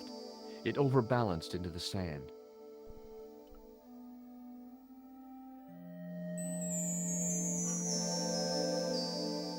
As I swung the stone upright, I noticed it had left a pattern of holes in the sand.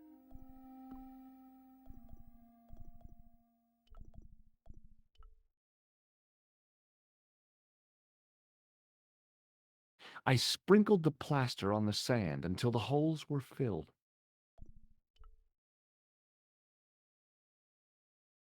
I smoothed the plaster level with the sand. It was my first experience of home improvement.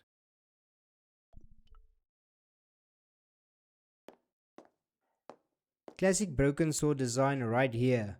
Half the gameplay is George confidently walking across entire countries because he forgot one item 3 screens ago. And honestly, this is why these old adventure games felt huge.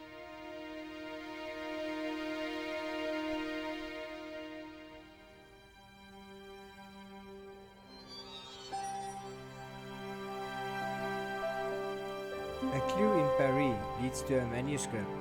The manuscript leads to Ireland. And now we are carrying a wet towel through castle ruins because that's how Templar investigations work. What's interesting is that the people chasing these secrets aren't after treasure. Every time George gets close to an answer, somebody ends up dead. Whoever is behind the conspiracy isn't protecting gold or artifacts, they are protecting information. It's hard not to wonder how many people have come looking for the same truth over the centuries. Most of them probably never got this far.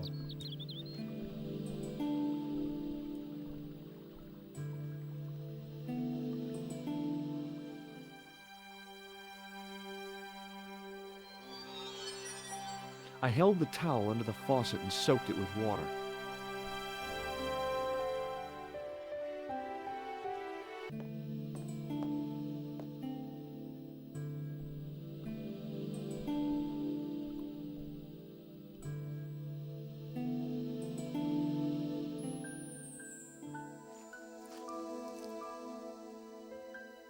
The trickle of water was quickly absorbed by the plaster.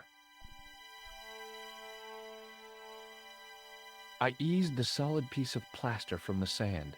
Underneath, it had formed a perfect copy of the statue.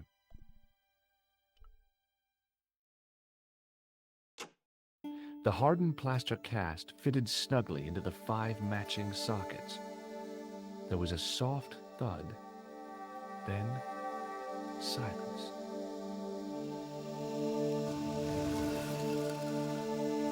Whatever was hidden behind this door stayed hidden for a very long time. Long enough for kingdoms to rise and fall. Long enough for people to kill to protect its secrets. The question isn't what we are about to find, but why somebody worked so hard to keep it hidden.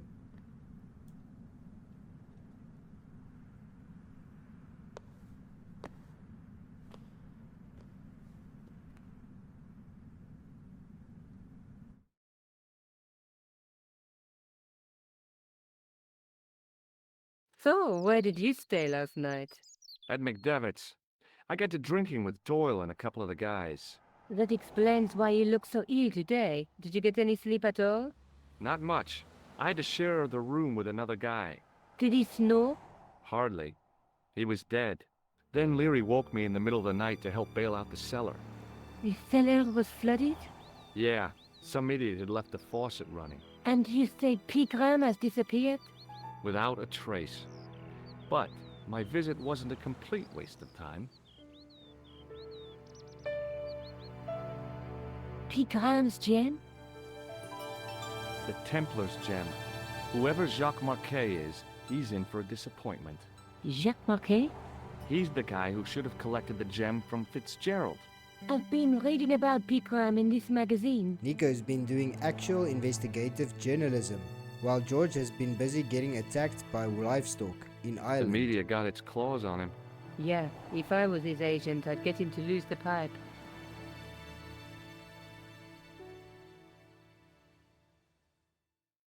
That dig must have been pretty important to him.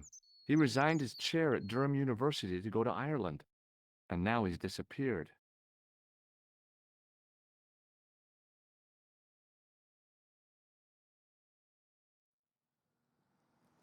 See what you can find out about Professor Pegram. I'll speak to the university. What are your plans? I want to find out who, what, or where Montfaucon was. All I've got to go by is the name and a picture of a hanged man.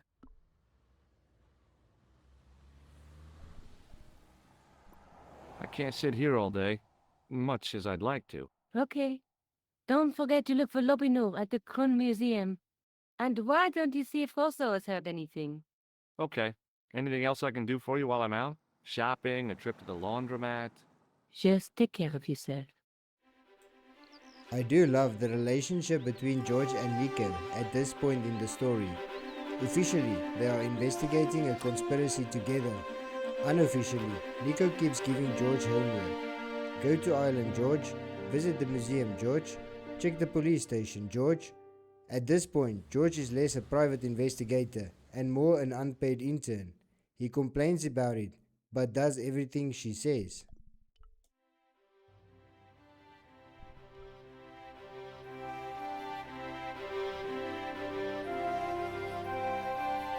Excuse me? Ah, Monsieur Stobbart, n'est-ce pas? That's correct. You remember me. The retention of such data is part of my duty as a gendarme. That is how crime is fought, through attention to detail, not intuition. Yes, sure. Have you heard of a man called Marquet? Yes. He used to be known as the Mole of Montmartre. I heard he's been hospitalized, probably by one of his rivals. Which hospital was Marquet taken to? The Hagenmeyer Clinic, in the Avenue des Hérissons. See you later, Sergeant. Every clue in this game seems to point towards someone who knows the truth. The problem is, they usually end up dead before George gets there.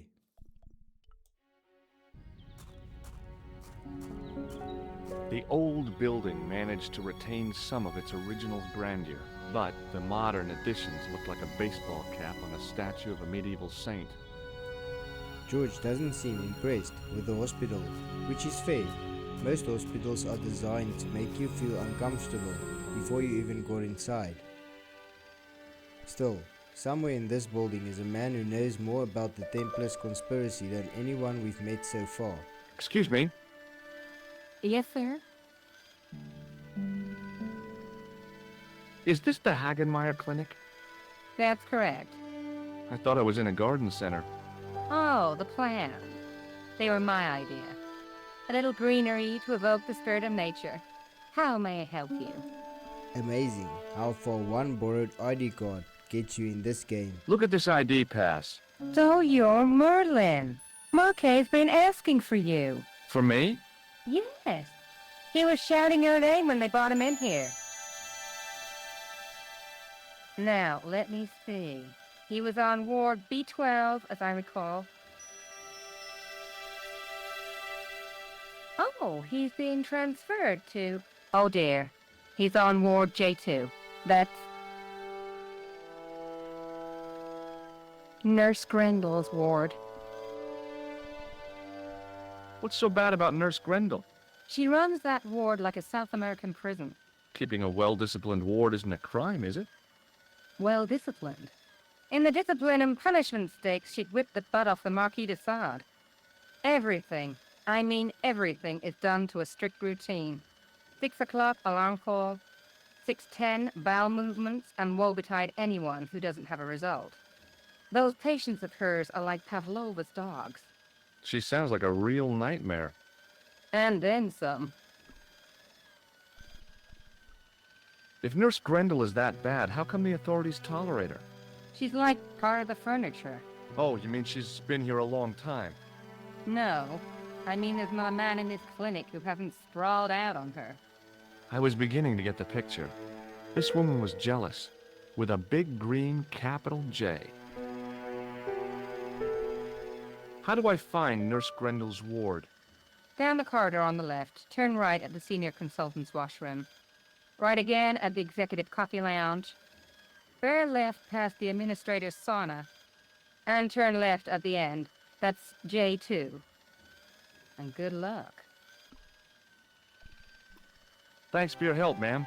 You're welcome. The receptionist described Grendel like a public safety hazard. So far the evidence points more towards professional envy.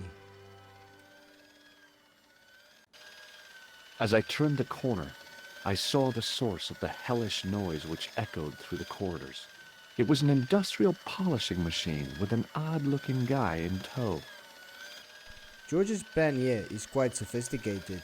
First sabotage the equipment, then wait for someone else to investigate the problem, then steal some doctor clothes. The poor guy thinks he's fixing a floor polisher, but actually is helping George commit identity theft. As I tugged the plug out of the socket, the polishing machine coughed, spluttered, and died.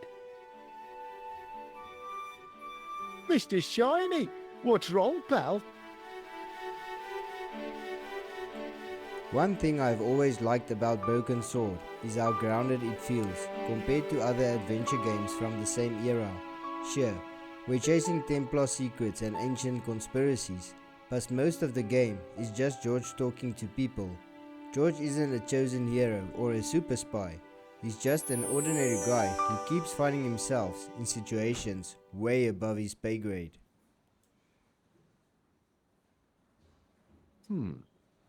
Dr. Stobbart at your service.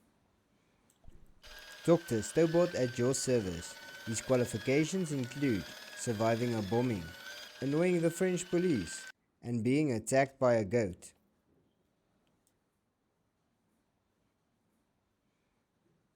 Good afternoon, Doctor.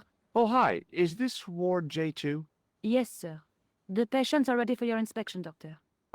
Thank you, nurse. Well, who's first? Monsieur Croquet in bed 2. What's his problem? He's been complaining of loss of consciousness. You'll need this, Doctor.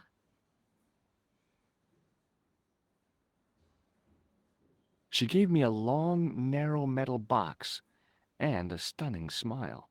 Thanks.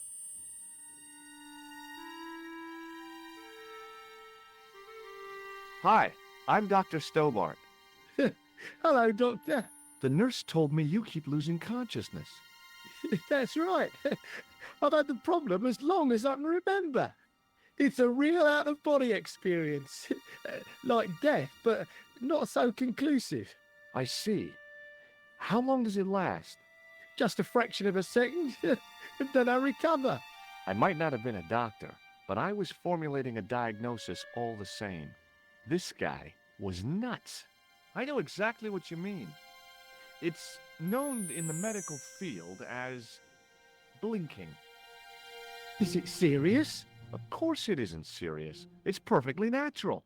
But just think, 2 seconds every minute? Why, that's almost half an hour every day. 2 weeks out of every year spent in total darkness.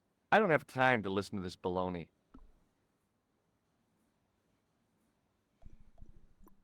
Well, goodbye and good luck. Thanks, Doc. That patient might be my favorite character in the hospital. George spends entire conversation expecting some critical clue, only to discover the man's medical emergency is occasionally closing his eyes. Meanwhile, the actual conspiracy keeps moving forward.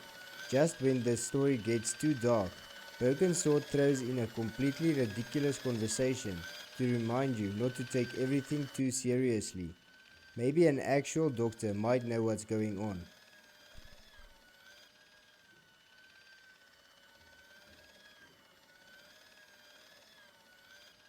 Hi, my name's George Stobbart. Aha, just the man. You must be the new boy. Yeah, I must be. Well, stop wandering about and make yourself useful. Bonnie, come here, boy. This is Benoit, my nephew. Can I trust you to look after him? Do your own babysitting, Gramps. Who do you think you are, anyhow? I am Felix Hagenmeyer. And may I say what an honor it is to meet you in person, sir. You are on my medical wall of fame. Right up there with Pasteur and Leary. I look on it as a privilege, no, an honor, to look after your nephew, sir. He is fresh out of medical school. It will open his eyes to see a real doctor on the job. I'll bet. Show him around. Let him see some real suffering. So long, Hagenmeyer. George has somehow convinced the senior doctor that he is qualified to train medical staff. Apparently, confidence and a borrowed jacket is all you need to climb the medical profession. Imagine spending years studying medicine and then being assigned an American tourist as your mentor. Could you take a look at the client in bed number 3 now? His name is Eric Sopmarsh. What's his problem? He's delirious. He just now came out of theater. He's recovering from major surgery.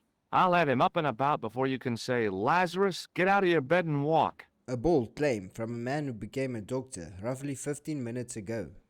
Hello, anybody home? Who are you? My name is Dr. Stobbart, and I'm here to steer you down the rocky road to recovery. Dr. Monroe said there was no cure for what I've got. Your problem is you stayed in bed too long. Are you sure you're a qualified doctor? You better believe it. I'm going to take your blood pressure. Why? I'm a doctor. It's my job. See you later.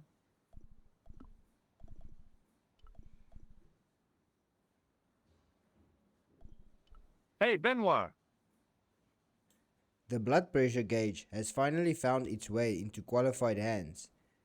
That's got to be a relief for some people. There's no need to shout. What do you want? Here, take this pressure gauge. Thank you, sir. What do you want me to do with it?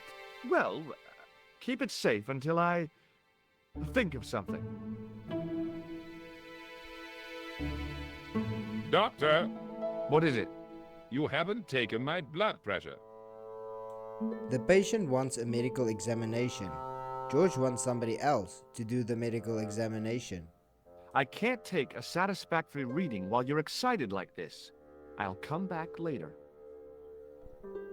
Hey, Benoit. After several minutes of pretending to be a doctor, George finally encounters a task that might require actual doctoring. Yes, sir. Are you ready with that pressure gauge? Primed and ready to pump, sir. What do you want me to do with it? Use it on Eric Sopmarsh. Okay. George quietly returns to what he's actually good at, wandering into places he probably shouldn't be. Rather you than me, pal. Not good to hear, especially when half the people connected to this case have already ended up dead. Whatever Marquet knows, it was important enough for somebody to try and silence him. Marquet? Yes. I'm Marquet. I've been expecting you. You have? Well, what are you waiting for? Get it over with. I just want to know what I should do with the gem. The Lochmar gem. Yeah, right here in my pocket. I thought you were one of the assassins. Not me. I never inhaled. So, you were sent in my place? Yeah. You could hardly make the trip to Ireland in your condition. What should I do with the gem? Deliver it to the Grand Master. Quickly tell him that I have found the tripod right here in Paris. You have it? Not yet, but it's been taken care of. I hired a couple of stooges with a flair for petty crime. Would that be Flap and Guido by any chance? You know them? We've met. What about the Hashashin? Is more likely to have followed us now. He'll stop at nothing to prevent the reforging of the sword. And that's bad, is it? As for Klausner, he has gone off to Syria on a wild goose chase. They have geese in Syria? He has a theory about the location of the... That's enough excitement for one day, Monsieur Marquis. What are you doing here? Talking to this patient, of course. Monsieur Marquis is my patient. If Herr Hagenmeier was to hear that... Okay, I'm going. I'd learned all I could from Marquet anyhow. As George was about to get some information, fate decided he has suffered enough success for one day. Ah, there you are, sir. I was just coming to look for you. I finished with your pressure gauge. Thanks, Bunny. What's that noise? It sounds as if someone's having a cardiac arrest. It's all right. The doctor's in there with him. The problem with disguises is they work both ways. George isn't the only fake doctor in this hospital. Are you sure he was a doctor? Oui, monsieur. He showed me his ID. It was Dr. Braille. There's no Dr. Braille working here. He's an imposter! The door's locked. Help me, officer. The moment George realizes what's happening is the exact moment he becomes about 10 minutes too late. Stand back, monsieur.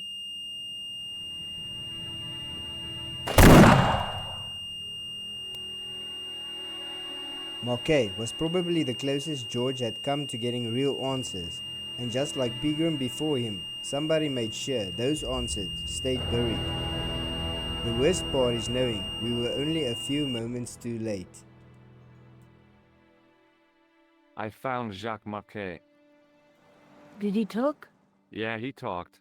For the very last time. He's dead. Yeah, killed in cold blood by a bogus doctor. That's despicable. What kind of guy would pass himself off as a doctor and take advantage of a dying man? Was it Khan? No, I don't know who he was, but it certainly wasn't Khan. He got away, out the window. I guess I'd better go back and talk to that weirdo. Which one, Rousseau or Sergeant Mou? Oh, were you referring to Andre? I'll let you work it out. And that's where we'll leave George for today. The answers are getting closer, the body count is getting higher, and somehow the list of suspicious weirdos keeps getting longer. Next time, we'll pay a visit to one of Paris' residents' eccentrics and see if they can shed some light on the mystery, assuming they don't get murdered first. George is back at the museum to meet Andre. For now, they are allies. For now, he seems helpful enough. But in the future, he becomes George's greatest rival. You have left it very late, monsieur. Late for what? Anything? I am closing the museum soon. You wouldn't like to get locked in. I can tell you, not in this gallery. Why not? It is haunted, monsieur. You don't believe in ghosts, surely. Oh, yes, I do. 7 years ago, a lad managed to hide in here. He'd made a bet with his friends, I suppose. When I found him in the morning, he was cold as ice and stiff as a bug. Well, what was the cause of death? They said it was a brain tumor.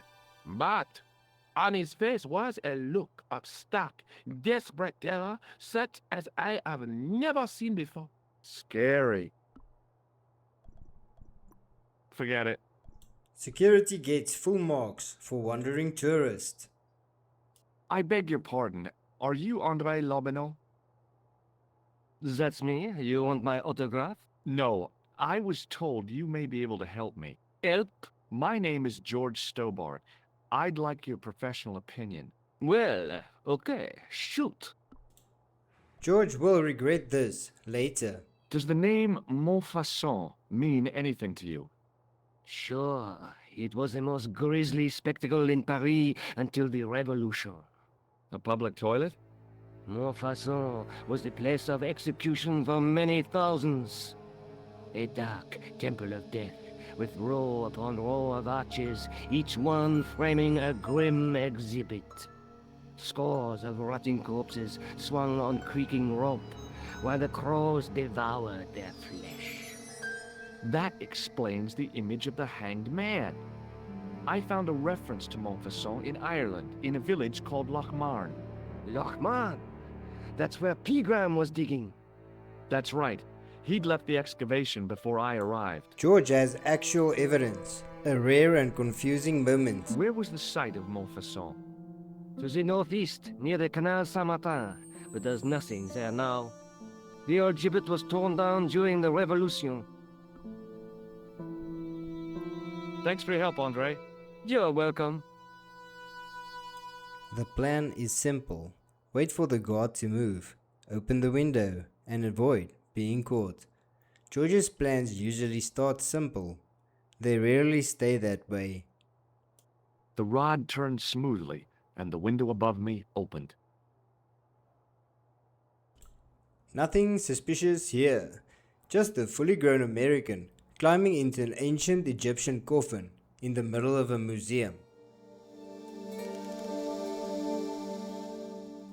You know, hiding in a sarcophagus probably sounds exciting until you've spent 5 minutes folded up like luggage, wondering if your legs still work.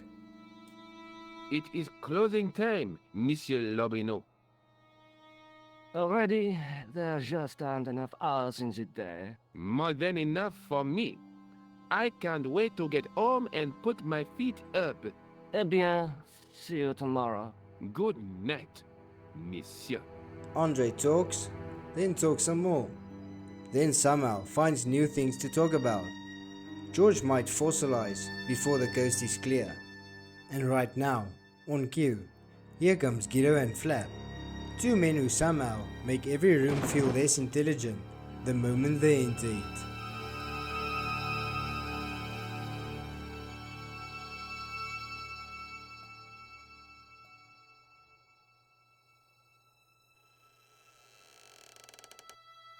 Hey, Guido! Look at this! Quit fooling around, you moron! Get your ass over here and bring that flashlight.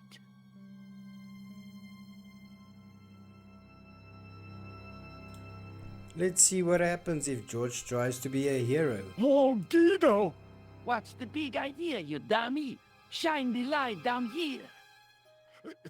The mummy! It's come alive! If that's a mommy, I'm glad I'm an orphan.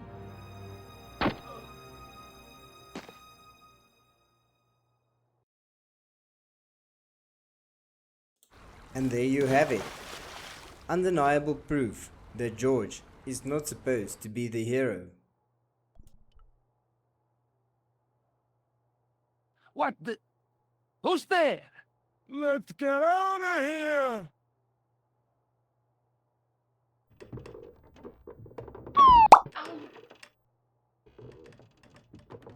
And naturally, George is rewarded for surviving with a concussion.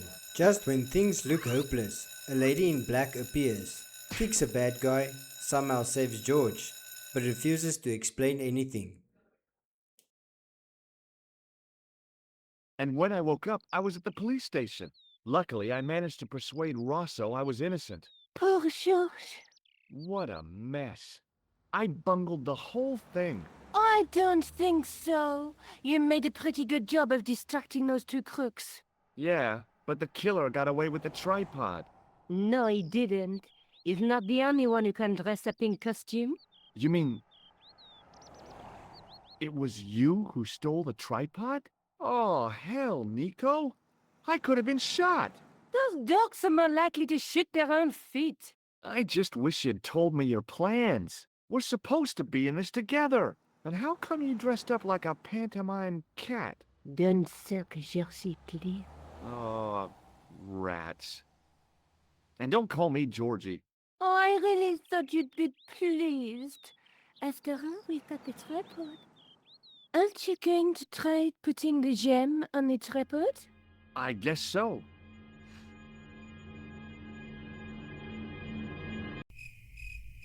Nothing happened. Yeah. The gem fits perfectly, but what does that prove? George placed the gem into the tripod and waited. The tripod also waited. Maybe the tripod has to be in a certain location. There's nothing on the manuscript to indicate where, though, is there? I have to go. Already? You only just arrived. Time and tide wait for no man. Okay, I'll see you later. Nico sounds genuinely disappointed to see George leave. George, meanwhile, doesn't notice it at all. The man is uncovering centuries-old conspiracies from a handful of clues, but subtle hints from a woman 3 feet away remains completely beyond him. Instead, he rushes off to Montfaucon because the next logical step in investigation is to question the street performer. To be fair, George's leads have come from stranger places. Hey, you with the balls. Oui? How did you learn to be a juggler? Juggler? What is this juggler? It's you. You juggle, that makes you a juggler. Oh, I am a jongleur. A jongler? What's that? Mon Dieu. A jongleur is an artist, a master of the contragravitic aerobatic mysteries. In centuries past, the courts of the crowned heads of Europe had the jongleurs, witty, erudite men to whom the monarchs turned in their hours of need. Wait a minute, wait. Let me get this straight. Our enemies are at the borders, plague ravages the land, and the peasants are revolting. Thank God we've got Chuckles the Jongler to throw his balls around. I don't think so. George's jealousy starts to show. That juggling doesn't look so difficult. Oh, it does not, does it not? Perhaps you feel you could do better, no? I'll give it a try. Be my guest. I had no idea what I was doing. But this guy was obviously an idiot, so how difficult could it be? Haha. A lot more difficult than I thought. That's how difficult. Still, it was my big chance to be derided by complete strangers.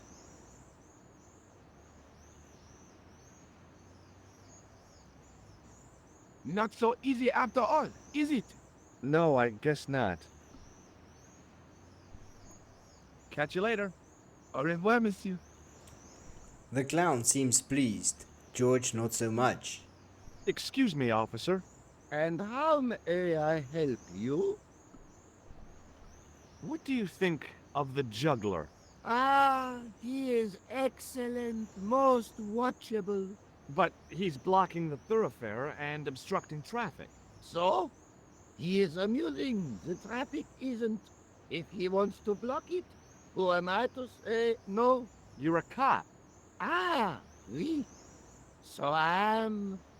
Ah, well... Does this red nose mean anything to you? Ah, you are a clown. Do I look like a clown? No, although you juggle like one. Now, if I'd known you were a clown, it would have been amusing. And not a humiliation for you. What do you mean? Who ever heard of a plainclothes clown? He had a point. So you're saying that if I juggle badly with a red nose, I'd be the king of comedy. But if I juggle badly without it... You look like a pathetic loon. Oui, monsieur, you had it. I'll see you around. Oui, monsieur. I'll be there. The security guard casually gives away the answer without realizing it. Hi again. Oui? What is it this time? I'd like to have another try at juggling, please. You have gone on a crash course, perhaps? No, I just had an insight into presentation. Huh? Allow me to demonstrate. The balls, please. If you insist on completing your humiliation, monsieur. Okay, now for my secret weapon.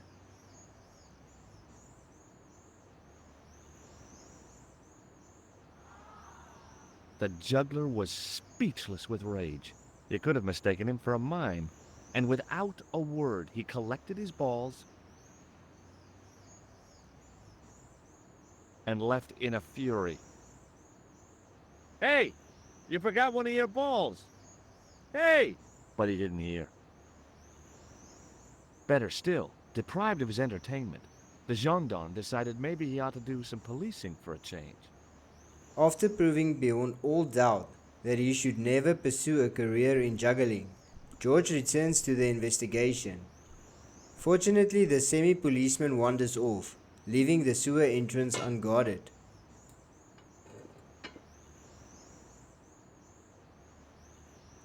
The crowd watches George climb down the ladder.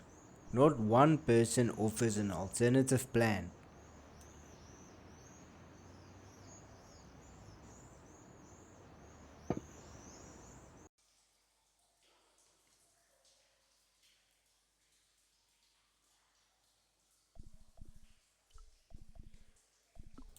George will soon get to use his trusted sewer key again. Adventure games have trained us to expect great things from strange inventory items. Hey! That's hollow! It was time for some brutal destruction. Try to contain your excitement. Close up, I could see the plaster was thinner where I'd broken through, and behind it were some cogs and a lever. Here goes. Hey, cool. Inside the hole, I could see one of the cogs had come loose and jammed the mechanism solid. The mechanism is jammed, because if adventure games have taught us anything, is that nothing is ever allowed to work the first time.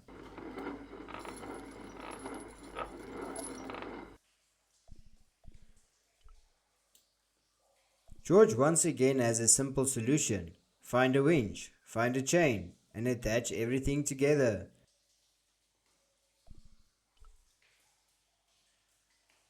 Then force the door open. It's refreshing to see a puzzle solved with basic mechanical violence. Instead of carrying around a chicken, a rubber duck, and 3 unrelated household objects.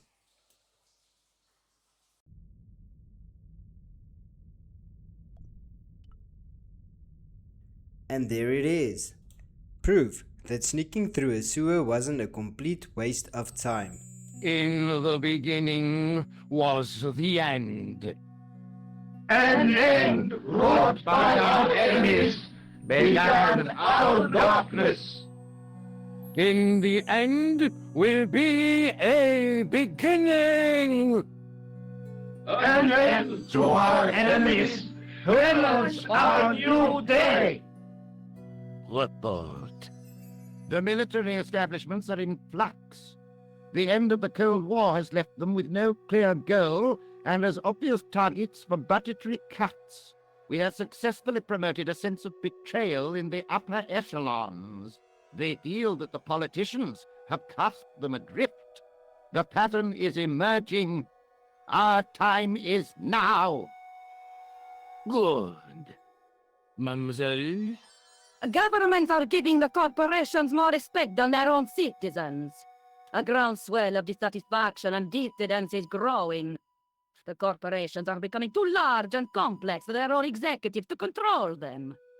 A blind belief in market forces is accelerating this trend the world over. The pattern is emerging. Our time is now. The global population's belief in those that govern it has never been lower.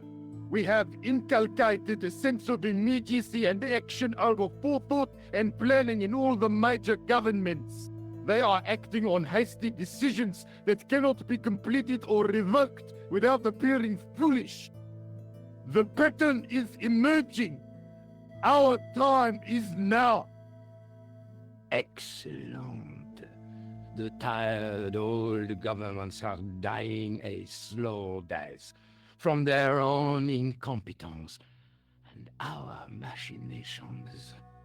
The millennium is almost upon us, and everything is in place for the rise of our new order. Almost. Professor, where is the broken sword? Ah, as we discussed last time, with the loss of the manuscript, our search is as a corollary hindered. And as discussed last time, you have been furnished with a dramatically increased budget. What have you been doing with our money, Professor?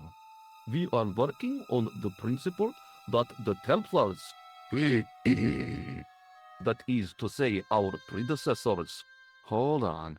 These are the Templars? must have left a trail when they were hiding the clues to the sword of Baphomet's location. I have a small army of historians and archaeologists ferreting out that trail. I trust these historians and archaeologists are more trustworthy than your friend Pegram. Pegram was loyal. He tried to protect the Lokman gem when the Hashashin came near. And failed. And don't call that Syrian maniac the Hashashin. He's an assassin. Plain and simple. That's not what he believes. He actually thinks. Silence! Do I have to remind you that we have a sacred duty? A trust? When Philippe attempted to destroy the Order, we lost the sword and our power with it. Now we have the opportunity to reforge it. But time is short. We need results, not petty bickering, not excuses. Now, Professor Baphomet. Yes, of course. My apologies. We will find Baphomet and the sword, manuscript or no. We have already found another element actually within Paris. Excellent. What is it? Well, we're not exactly sure at present. Ha! But I have my best people working on it. You would do well not to criticize others, Eklund. At least I have not murdered one of our own. Of course. That guy was the bogus doctor in the hospital. Marquet was a liability. Eklund dealt with him on my orders. I beg your pardon, Grandmaster. I did not mean to. Have you any good news for us, Professor? We already know 3 of the elements. We know that Klausner had obtained the lens before he vanished. Where was he? Syria. We know that he arrived, but after that, nothing. The assassin. I fear so. It's a shame. Klausner was a good operative.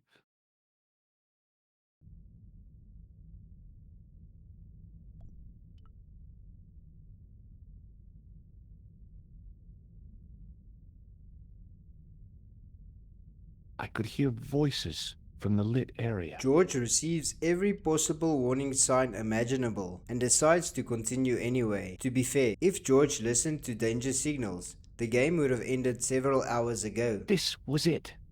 The conspiracy was revealed. Okay, nobody move. I'm making a citizen's arrest.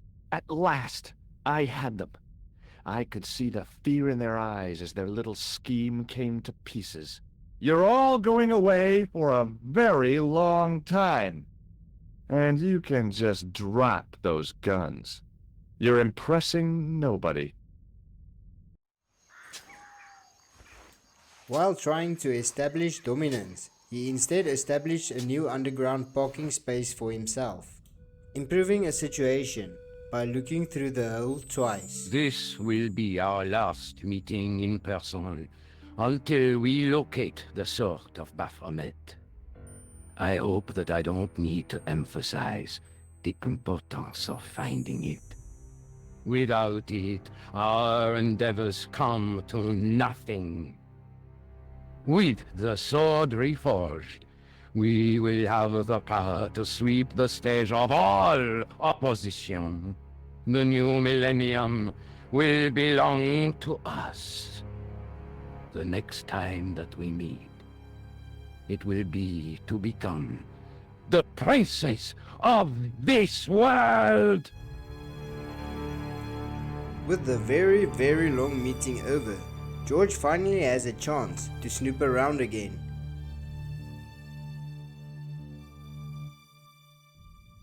He heads deeper into the chamber, following the trail of clues that has somehow led from a Paris Café bombing to an underground Templar hideout. Looking back, this investigation has involved an awful lot of climbing, sneaking, and crawling through places not open to the public.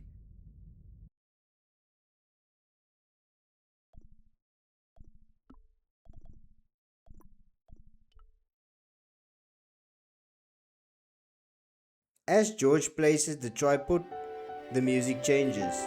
That's usually the game's way of telling us we're getting somewhere. Alright, let's try this again. Same gem, same tripod, hopefully better results. The light falling from above struck the gem and scattered in 5 neat rays, and each ray picked out a letter. Starting from the seal, I could read M-A-R-I-B, Marib. Now all I had to do was figure out what the heck that meant. George heads back to one of the few people in Paris who doesn't immediately try to kill him. Nico, I've seen them. Who? The Templars. I spied on their meeting in the catacombs. And you saw the Knights Templar? I saw a bunch of guys masquerading as Templars. George sits down like he pays rent here. They're after something called the Sword of Baphomet. The bogus doctor was there, the guy who killed Marquet. The manuscript is the key, just as we thought. It shows the way to the broken sword, whatever that is. And how does the assassin fit into all this? He's out to stop them. These Neo-Templars, they're men and women in influential positions. Don't you see? Plantar was one of them. The assassin killed him for the manuscript, to stop them finding the sword. But now we have got the manuscript. Yes. So, how does he hope to find the sword? I don't know. They said something about a lens and a guy called Klausner who's gone to Syria, but they didn't seem to realize the significance of the very site of their meeting. You see, after they'd gone, I discovered a stone pedestal and a carved inscription. I set up the gem on the tripod, directly below a beam of light. The gem split the beam and lit the letters M-A-R-I-B.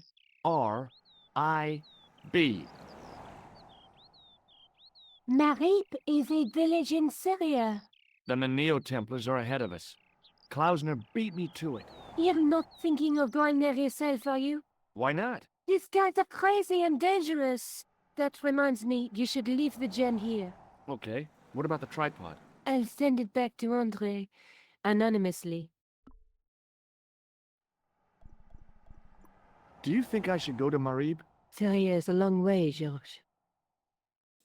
The clues are finally starting to connect, and they point to a new destination, Syria.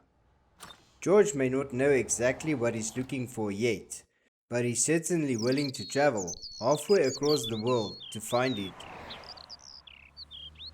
Thankfully, that's a problem for the next episode. Last time, George survived the Templar Cave, a medieval manuscript, and enough assassination attempts to make most people reconsider their vacation plans. This time, our investigation takes us to Syria, where solving ancient mysteries involves toilet brushes, kebab vendors, and suspicious children. And don't forget, the taxi driver who knows everybody. Let's see how far we can get before someone tries to stab us again. Hi. Hello, sir. Lovely carpet. Does this matchbook mean anything to you? Ah! Give to me! Give to me! Allah mut. Nothing suspicious about that at all. You hand the man a matchbox. He checks if the coast is clear, then opens a secret passage hidden inside his shop. In most countries, that's called a criminal conspiracy. In Broken Sword, it's just customer service.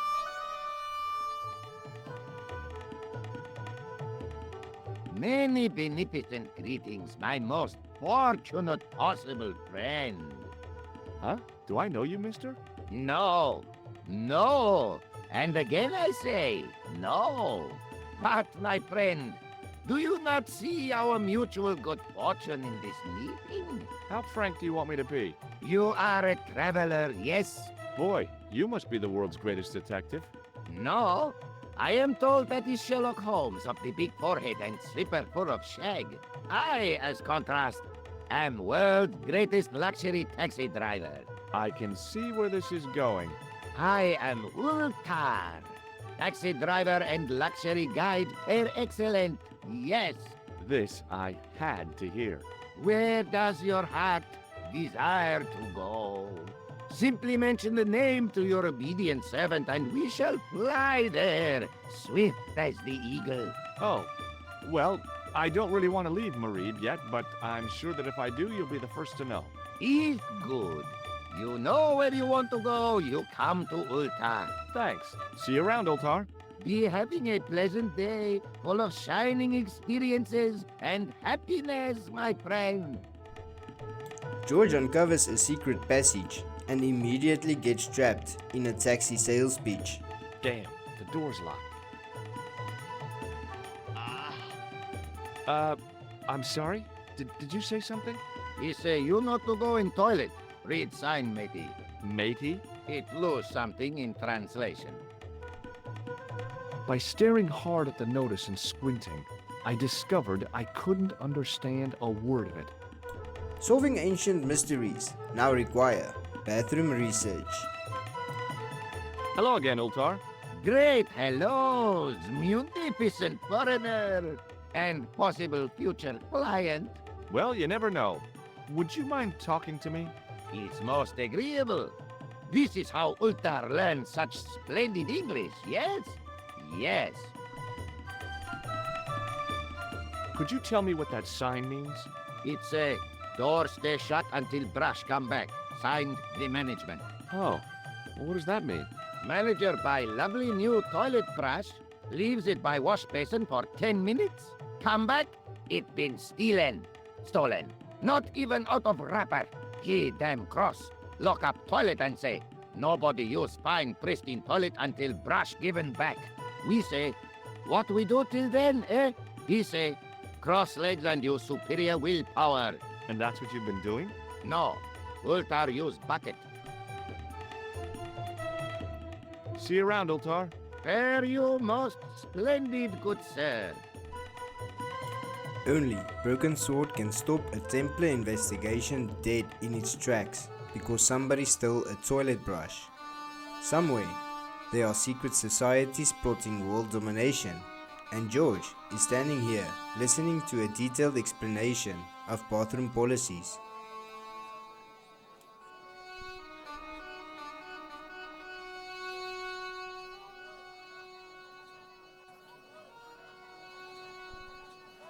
Suddenly, I realized the horrific truth. The guy was basting the kebabs with a toilet brush. It may never have seen the inside of a toilet bowl, but it was still hardly appetizing. Hi, what's your name, sir? Hello, you buy kebab. Musku. Well, goodbye. Have a nice day. Most good. Alright then, here we learn more about toilet brushes than the Knights Templars. so it's probably time to talk to someone else. Hey there, young fella. Speak you the English? Speak you the Anglais? Parlez-vous anglais? Yes, si, and indeed oui, and rather better than you by the sound of it. My name is Nico. Welcome to my grand emporium of quality merchandise. A salesman with too much optimism. I met an interesting guy earlier, a cab driver. Ah, that would have to be Utar, a barbaric sort of chap. Oh, he's not that bad. You know how he speaks in Pidgin English? That's how he speaks in Arabic too. Who's the guy selling the kebabs? Oh, that's Arto. A miserable blighter to be sure, sir. He doesn't seem very happy. He never is. Day in, day out, a face like a wet Wednesday. Whatever one of those is. Does he speak any English? Not cogently, no. Look, this is going to sound a bit strange, but I need Arto's brush. What? The brush he bastes the kebabs with? Yes. Let me find some dirty postcards for you instead. Nijo, this is serious. Arto stole that brush he's using from a friend, and I want to get it back. Perhaps I could help you, old chap. Maybe? Perhaps? Maybe what? Perhaps what? I do not wish to seem mercenary, sir, but I am a merchant, and merchants trade. Merchant? This isn't Sears and Roebuck here. Well, if you're going to be disagreeable... No, you're right. What would you like? What have you got? Oh, a comedian. No surprise there. What do you think of this, eh? Oh, sir, what a splendid plaything. One day, when I am rich, I am going to build a world-renowned collection of brightly colored balls. Are you serious? In deadly earnest. People will come from far and wide to see my Yes? collection. The Rockefellers and the Gettys can keep their hordes of so-called fine art. But answer me this. What good is a Picasso, I ask you, if you cannot bounce it off a wall? You may have a point. Sir, for such a marvelous thing, I would gladly help you. I thought merchants were supposed to be wily and never reveal what they really want. Bah! I say to mercantile greed, I have the soul of the aesthete, and I desire that red bouncy thing beyond reason. Do you understand? Not really. If I give you the... I've already told you. I'll help you if you give me the ball. What's it to be? All right, here you go. People say bad things about Americans, but you're okay in my book. What people? What bad things? Never mind that now. Remember the brush? Right, yes, the brush.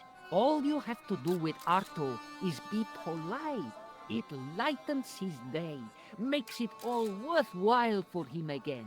How can I be polite to the guy when I can't speak a word of Syrian? Arabic. That's what I meant. Simply memorize this phrase. Il ach il kalb. Il akal kalb. Close enough. Now, go over to Arto and deliver those honeyed words even unto his delicate ear. He won't be able to do enough for you. Really? Really. So long, Nijo. Toodle pip, sir. Whenever somebody tells George to repeat a phrase he doesn't understand, it usually ends badly. Let's keep the streak alive. Hello again, sir. Hello. Kebab? Yeah? Il akul kalb? Filthy. Bad. I'll kill you. Whoa, calm down. I just... Feet, do your thing. And there it is. George repeats the phrase, immediately insults a complete stranger, and is rewarded with a maniac chasing him around with a big knife. That's probably not what was written in the tourist brochure.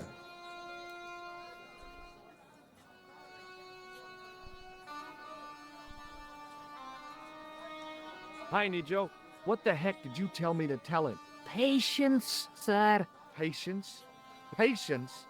I've been chased by a homicidal kebab seller, and you expect me to be patient? But consider, sir, while you were running from the irate Arto wasn't using the brush. Hold on. Are you telling me that I've been used as a diversionary tactic? Your brush, sir. I can't believe that you put me on that kebab seller's death list for a toilet brush. The ends justified the means, sir. Yeah, but I noticed it wasn't your butt that was on the line, though. They also serve who only stand and wait, sir. Oh, spare me. Oh, it's okay. Nothing. Turns out, George was being used by Nico, and he doesn't like it one bit. He was basically the world's most gullible distraction. Nico sends him to get chased around town, while he quietly steals the toilet brush himself. Honestly, that's almost impressive.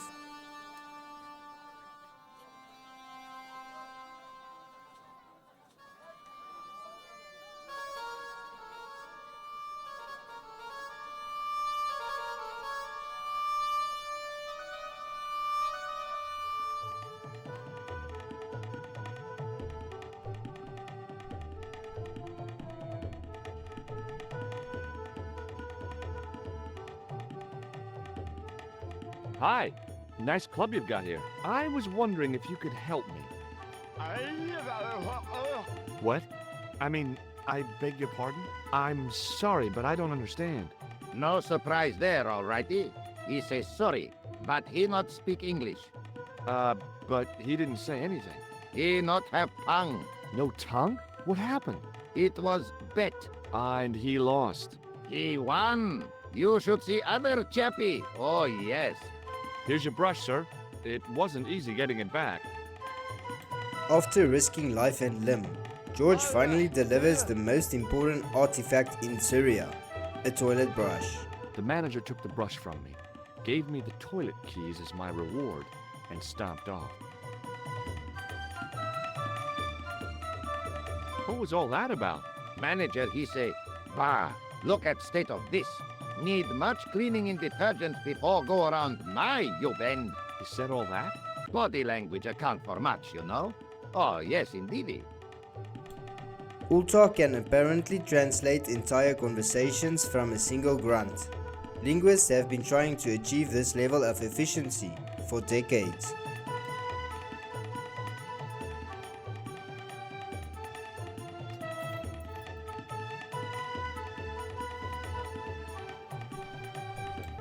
It's always funny how George treats his stuff completely normal.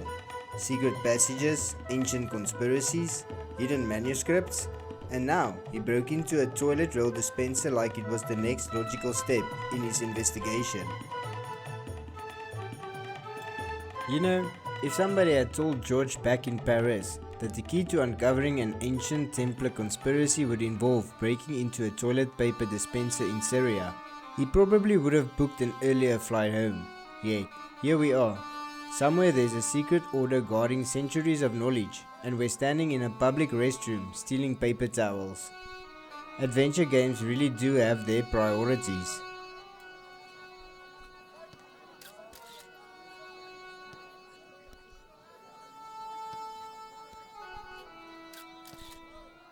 The cat was an ugly brute who looked like he owned the joint. George tries to make friends with the cat, but the cat immediately decides that's not happening and retreats to higher ground. Fair enough, so George rings the bell. Nico's father appears, and Nico nearly launches a red ball straight at the cat. The cat dodges, because unlike everyone else in this town, it has survival instincts, and the statue comes crashing to the floor. George then does what any respectable adventurer would do. When somebody else's property falls, he picks it up and puts it in his pocket. Good thing George kept the tissue. Normal people would have thrown it away immediately. The plaster seemed to soak up the grease paint until it began to look like stone. Time to find somebody willing to buy our accidental treasure. Hi, I was wondering whether you could help me. Why, sure, son. Always got time for a fellow American. The name's Henderson. Dwayne Henderson. Pleased to meet you, Mr. Henderson. Hell, boy, I'm not in the office. Call me Dwayne. Oh, okay. Dwayne? My name's George Stobbart. What do you think of this? Good gravy. Looks old. Yeah, I had to turn this town upside down. Boy, your luck's better than ours. Looks Roman. I wouldn't know. What do they say back home? How much do you want, George? Oh, I couldn't. It's the find of a lifetime. I mean, $50. Take it or leave it. I'll take it. Here you go. And here you go. George somehow turns a worthless statue into $50. Considering half his investigation involves stealing random objects from public places, that's probably the first profitable thing he's done all game. I like to imagine the conversation George isn't having. Where did you get this statue? Well, first a cat jumped onto a shelf, then somebody nearly hit it with a ball. The statue fell off. I picked it up before anyone noticed, then cleaned it with sewer tissues. And now I'd like $50 for it, please. Somehow, that story still ends with George making a profit. Hello again, Ultar. Praise be to Allah. I am blessed with your bountiful presence once more. Have you seen this man before? Oh, most certainly. Was here only yesterday. Here? Yesterday? My God, he's close. Yes, he was asking a lot of questions, just like you. What did he ask about? He asked about American called Stobby. Stobbart? Yes, Stobbart. You know him? The killer knew my name. What else did he ask about? He asked about German man called Klobner. I tried to remember the name of the man the conspiracy had lost in Syria. Was his name Klausner? Sure, that is what Ultar said. Klausner. I told this man in the picture. Klausner wanted to go up to Bull's Head. Hold on, he wanted to go where? Bull's Head. Big hill, 10 miles out of town. Maybe 60. When was that? Oh, maybe a week ago. 10 miles usually means 3 puzzles and 2 deaths. What can you tell me about this Bull's Head Hill? It's most magnificent. Lovely views. Worth visiting. Yes, by indeedity. How do I get there? No. Let me guess. You need fine luxury guide to take you there in air-conditioned taxi. Woe is me. Where can I find such a guide? And Ultar is most luxurious guide for most literally some way, in any direction. Gee willikers, lucky old me. Are you desirous of my pleasant and luxuriant service? All right, let's go. First, I regret the formalities. A trip to the Bull's Head. 50 Yankee dollars, please. $50. It's a lot of money. Oh, what the hell. Here you go. Most excellent. Oh, dude. Mister, we make with haste. Ah, okay. I'll be along in a minute.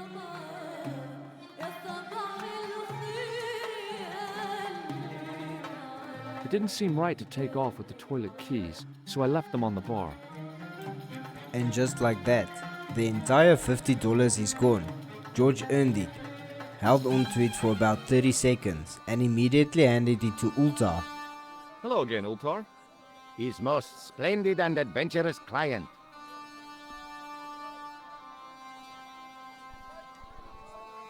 That's your taxi? Oh, yes, most assuredly. Most entirely splendid taxi in all Marib. It looks like an old army truck to me. Bah! You Americans with your checkerboard caps and your jet hearses. You have lost sight of what a taxi should truly be. About 4 tons by the look of it.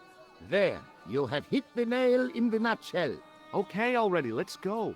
Regrettably not, most esteemed fair. There is a minor problem of a tiny nature. The fan belt has taken it upon itself to break. So, what are you gonna do? What can I do? I must wait for a ride to the garage for a replacement. How long is that gonna take? 1 day, maybe 6. I can't wait that long. We gotta get moving. But how, my friend? I'll think of something. The ancient Templars couldn't stop George, but a worn fan belt nearly did. Is this any use to you? My friend, the very thing, yes.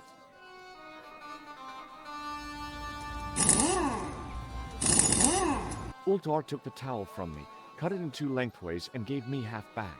With his half, he did the kind of fan belt replacement that's normally done with stockings. Now, if I knot the ends together, so... Serviceable, yes? Very serviceable indeed. Stockings might work on a Bentley, but on a truck, the coarse toweling did the job nicely. Come along, my friend. You want to see the bull's head? Yes. I have to admit, if I was George, I'd be a little nervous right now.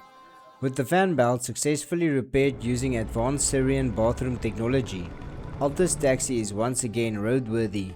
Scientists may question the engineering, mechanics may question the engineering, and honestly, I question the engineering.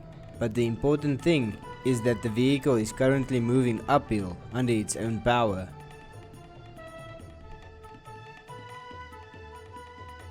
Every strange noise coming from that engine feels like a personal threat. Then again, this is probably still safer than walking.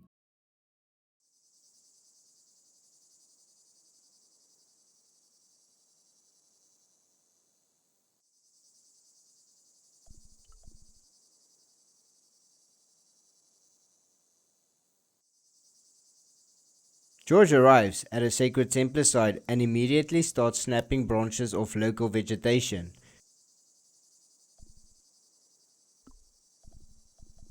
Adventure game rule number 1. If 2 items exist, try sticking them together. With a flourish, I tied the end of the towel to the stick with a textbook reef knot. This looks less archaeology and more like George inventing survival equipment from random rubbish.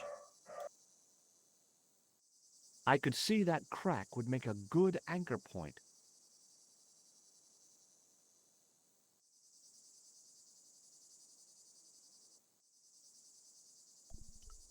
Well, that looked really safe.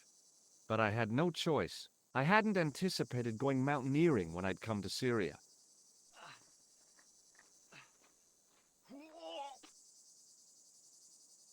Most people see a dark hole on the side of a mountain and walk away.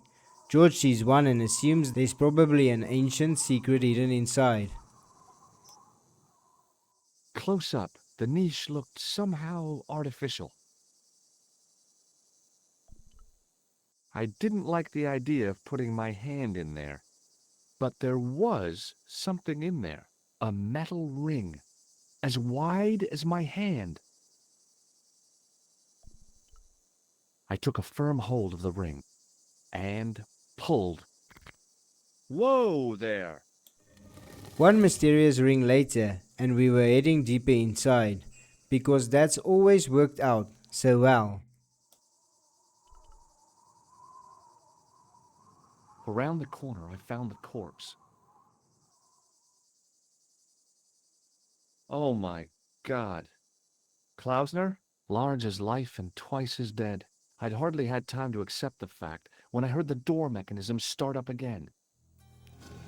Oh man, no! The door had slammed shut, trapping me. I had a bad feeling about how Klausner had died. Okay, all right. Hey, what's this? I'd found some kind of lens. A very old lens made from a very hard glass. That settled it. The knight on the manuscript had been holding a lens the whole time, not a crystal ball. A stone head bearing 3 bearded faces. It was a strange image, but a powerful one, redolent with antiquity and ancient mysteries. Sure was an ugly one, though. George suddenly remembers he's supposed to be investigating something. I couldn't take the inscription with me, and I didn't have a notebook or a camera to record it. All I could do was stare at it and try to memorize it. In accidenta sita est, in ora mundi. Okay. That would have to do. The mount's opening. It must be Ultar. My God, if he comes in, we'll both be trapped. Ultar! Don't come in! It's a trap! Stay where you are! You! Hello, Mr. Stobbart. We meet in the most unusual places. Please, do not make any sudden moves. I have no desire to maim you. Did you say maim? I did. Dead men tell no tales, as you say. And I want to hear everything that you have to tell me. And what if I don't want to talk? Then I shall, most regrettably, have to kill you. Rest assured, however, that I am an excellent shot. You would not suffer. Oh, that's good. Believe me, I'm really assured. It is rather dark in here. I think we should conduct our business outside. Why should I make myself an easier target? If I fire at you, Mr. Stobbart, I shall hit you even in here.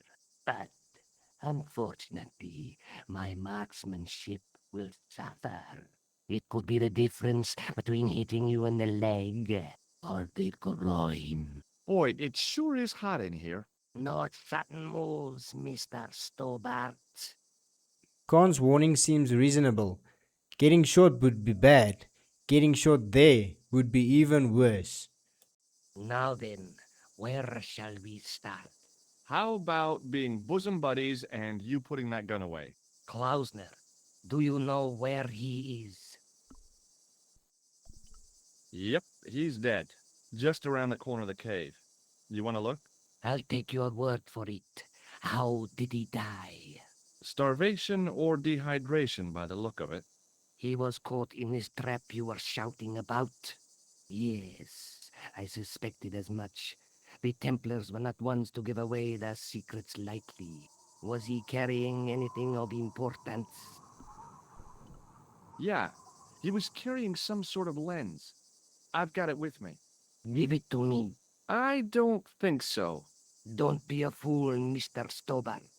If I give it to you, what's to stop you killing me? What is to stop me killing you anyway? You might hit the lens. Not if I shoot you in the head. When I fall, the lens might get broken. Yes. You plead convincingly, Mr. Stobbart. Perhaps you will live to see another day. Perhaps. Was there anything else? Well, there was something in Latin up on the wall. What did it say? In accidenta sita est, in ora mundi. Ah, the words of Caesar. Yes, that makes sense. Well, I know that roughly it means to the west, to the edge of the world. But what the heck is that about? It tells me where the sword of Baphomet lies. Mr. Stobbart, I am sure that you are just what you appear to be. A gifted amateur. Thanks, I think. But I can no longer tolerate your interference. There is far more at stake than you realize. I cannot risk you inadvertently helping my enemies. So what are you going to do? I regret that we must end this here and now. What exactly do you mean? I am a professional. You will feel no pain. Oh, man. You're going to kill me? Your only choice now is whether you die like a man or like a dog. Okay, you're the boss. I'll take my medicine. You are an honorable man, Mr. Stobbart. A rare breed. I should like to shake your hand. Yeah, well, what the heck? It was a long way down. Below, I could see Ultar's truck. Khan declares George an honorable man and offers a handshake. Unfortunately for him, George still has the world's most aggressive handshake buzzer. It might be the least dignified victory over a Templar we've ever seen, but it definitely gets the job done.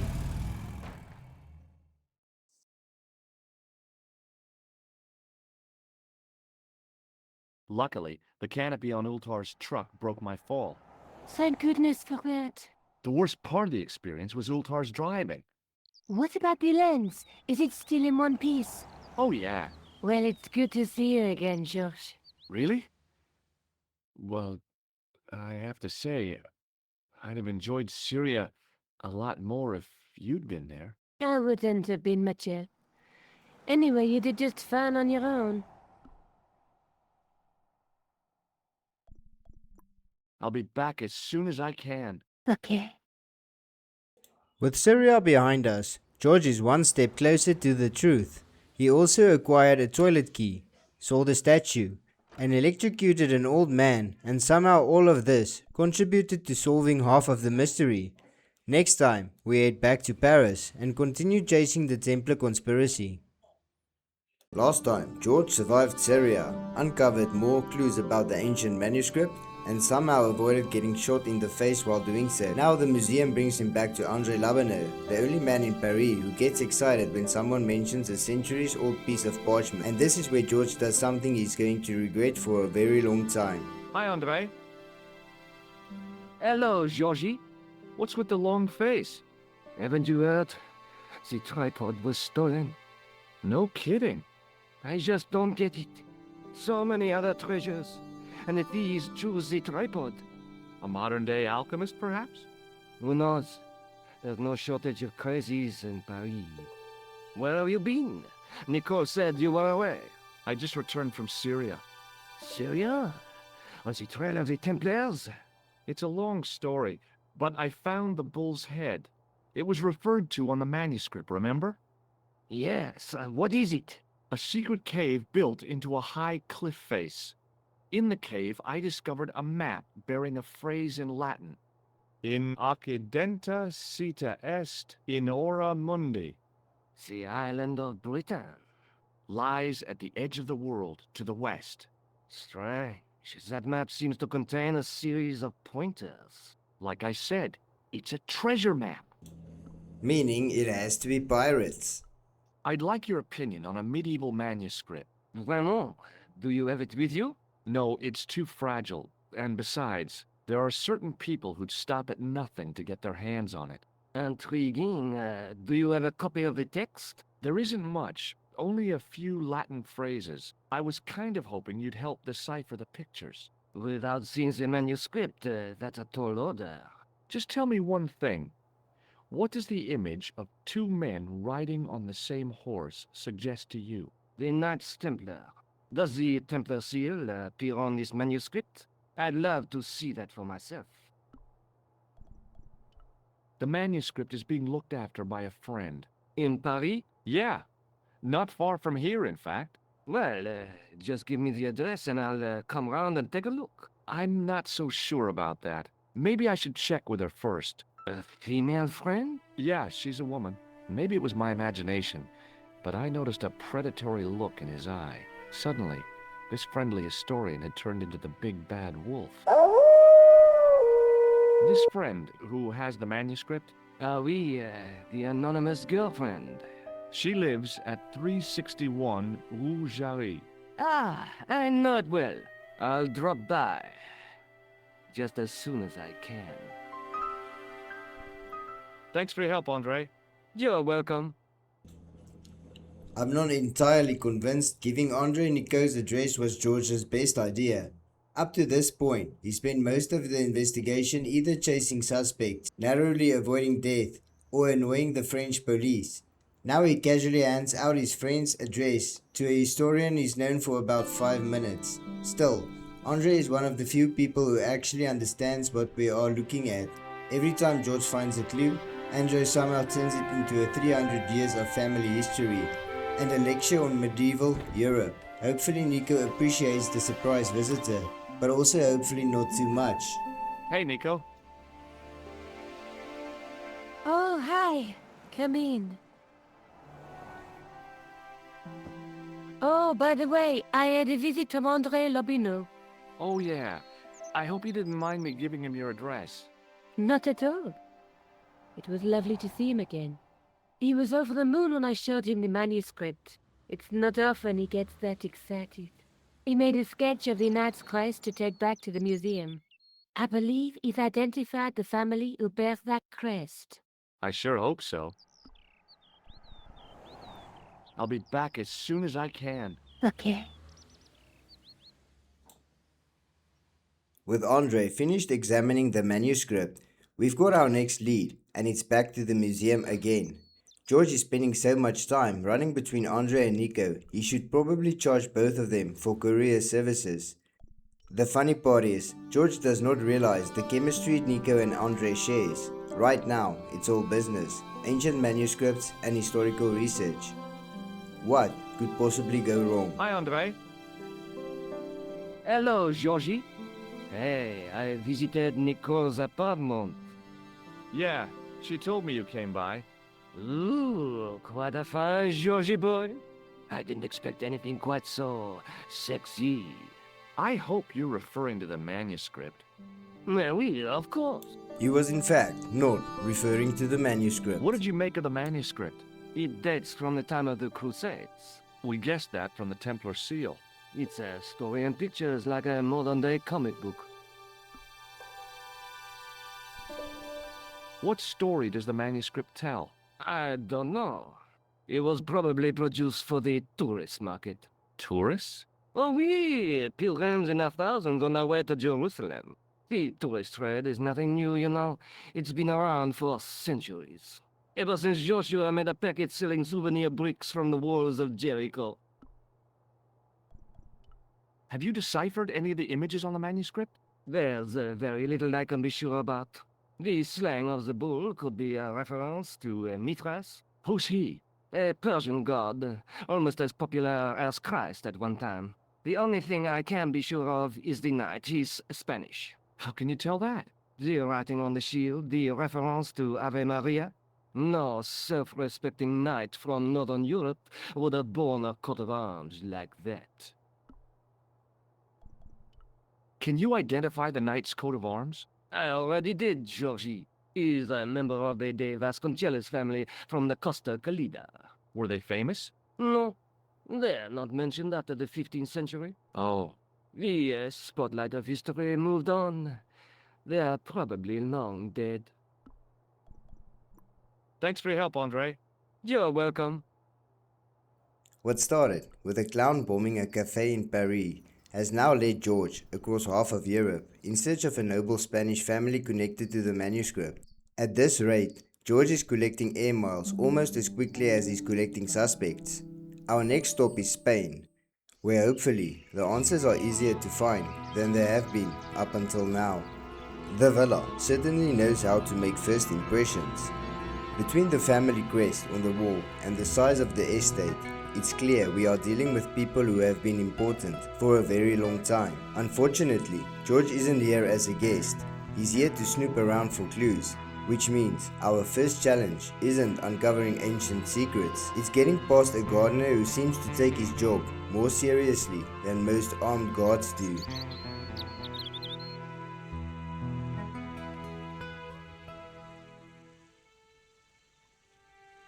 George's plan worked perfectly. The gardener immediately assumed somebody tampered with the hose, and judging by the look on his face, he was determined to find out who. Unfortunately for us, his first suspect was the American standing 5 feet away. My horse has stopped. Yeah? See, my horse never stops. Well, I'm sorry to hear it. It's always sad when an old tradition comes to an end. Did you have anything to do with it? See, you. Well, I'm shocked. I'm mortified. How could you think such a thing? Very easily, senor. Very easily. I'm going to find out why my horse has stopped. And that means going into the house. You are not, absolutely not, to go in the house. If you do go in the house, I will set the dogs on you. A normal person would have taken this as a warning and left. George, on the other hand, barely registers being threatened by the guard dogs. Besides, every location connected to this mystery has had at least one person telling us to stay out.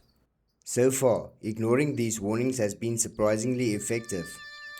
Getting inside was only half the battle. Now we need a distraction. Unfortunately, the villa comes equipped with a pair of guard dogs that seems more than willing to help. I hope nobody asks why the American is hiding behind a suit of armor in the middle of a Spanish mansion. I hid behind the armor and waited for developments. Hey, you. I know you are there, American. All right, you dogs, I'm coming. With the garden and distracted, George has a chance to explore the villa properly.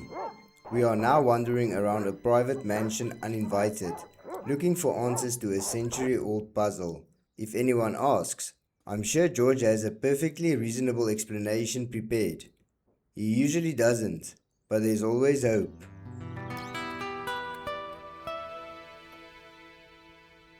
Madre Dios, who are you? My name's George Stobbart. I'm sorry to burst in like this. You must leave at once. You're not wanted here. Please, if you'd just listen a minute. Very well. State your business, Senor Stobbart. There's been a series of murders, part of some conspiracy. Anyway, the trail led me here. Here?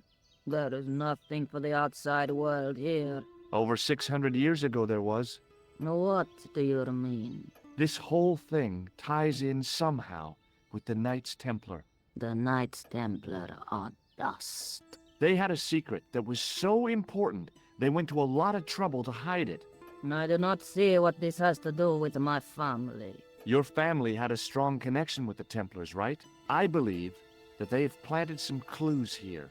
Why should I believe a complete stranger who barges into my home? Just let me have a look around. If I find nothing...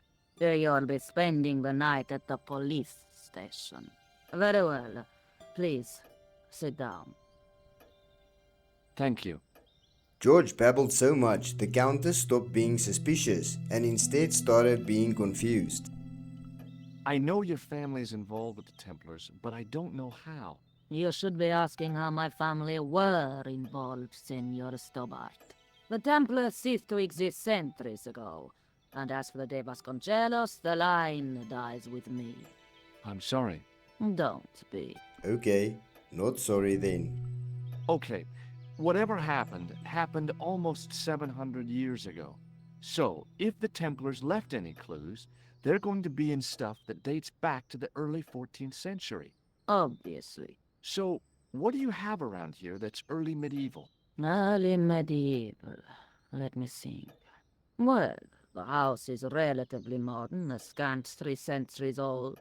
Or, of course, the chess set. That chess set is over 600 years old? It must be worth a fortune. Indeed it is. Not that I would part with it, of course. No, I wouldn't either. That's the sort of thing that gets handed down to your children.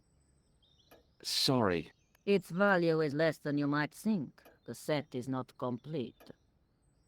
One of the pieces is a modern replacement. As to the original, it was lost a long time ago. Nobody has any idea where it is? No.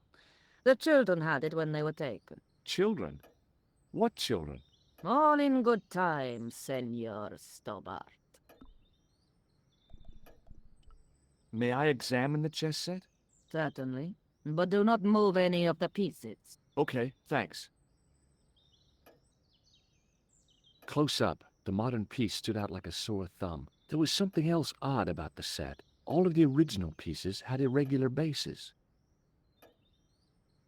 My lady, I have to warn you, there's a... You! Why, I feed you to the dogs. Lopez, what have I told you about feeding intruders to the dogs? But, my lady, Never without my permission. Senor Stobbart, if I find that you're wasting my time, you will be fed to the dogs. Now, I want to show you something interesting. Follow me.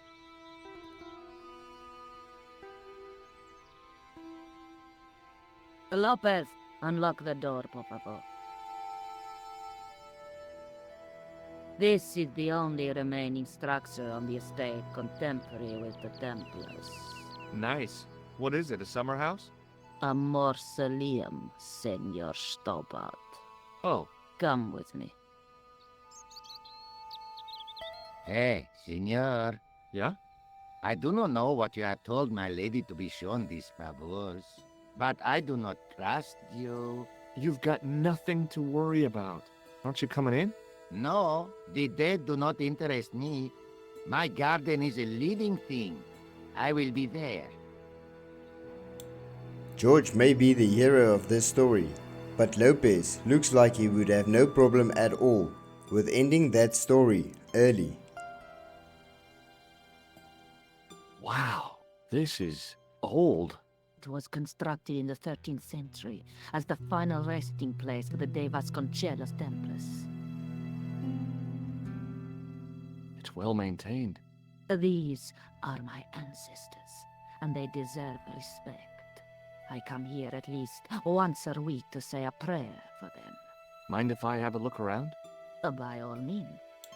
Of course, it's a checkerboard. Secret societies never hide things under a loose floorboard like normal people do. On removing the Bible, I found a pattern on the lectern top. Hey, it's a checkerboard! The lectern top had a pattern of glass squares on it. Close up, I could see that the pattern was made up of glass squares over a checkerboard pattern. Some of the squares had little jagged holes in the middle. May I ask you something? You may ask. What's the story with the glass chessboard? Glass chessboard. Oh, the pattern on the lectern, purely decorative, I'm sure. There are pieces of glass missing from it. Oh, it has been like that since I was a girl. The gaps in the glass chessboard look awfully deliberate. No, it is ridiculous. What possible significance can it have? It's part of a chessboard, and the gaps are for... Senor Stobbart. You cannot mean... This place was built for the Templars. Your chess set is as old as the Templars. It's kind of suggestive, isn't it? I think this must be it. This is what the manuscript is pointing to. This is extraordinary. The Countess seemed interested. For once, George's theories almost made sense. Am I to understand that the Templars left a puzzle here? And in all of this time we failed to realize that there was a puzzle? It was wonderful to watch the Countess change before my eyes. Right. Well, no time for wallowing in self-pity, eh, Senor Stobbart? This mystery has had a good long run, but it ends here and now. All those years of fatalism were falling away from her. Lopez! Lopez! Put that hole down and listen! Go to the house and get my chess set. Yes, the old chess set! Oh, damn the game! Now hurry! The Countess seemed convinced. Personally, I'd wait for the chess pieces to arrive before celebrating. My, this is exciting, is it not? Don't get too excited. This could be a blind alley. Oh, I do not believe that for a moment. It's good to see you happy. Happy? You know, I think I am. Another satisfied grandma for Team Stobbart. You certainly know your history. What's your opinion of the Templars, Senor Stobbart? The Templars? Well, they seem no worse than a lot of the knightly orders. You are mistaken. Compared to the simpering politicians of the Hospitallers or the brutish Teutonics, the Knights Templar were the embodiment of chivalry. The filthy, money-grabbing French king and his pet pope did a great wrong. A bane settled upon my family at the whim of that self-seeking tyrant. It was all a long time ago. Some things don't die. Injustice is one of them. While we're waiting, I'd really like to know what happened here. I mean, the curse and everything? It all began at the time of the dissolution of the Templars. Don Carlos had already left their ranks to become a scholar. Don Carlos, is he the guy who went missing? Si, but he had reckoned without the local bishop.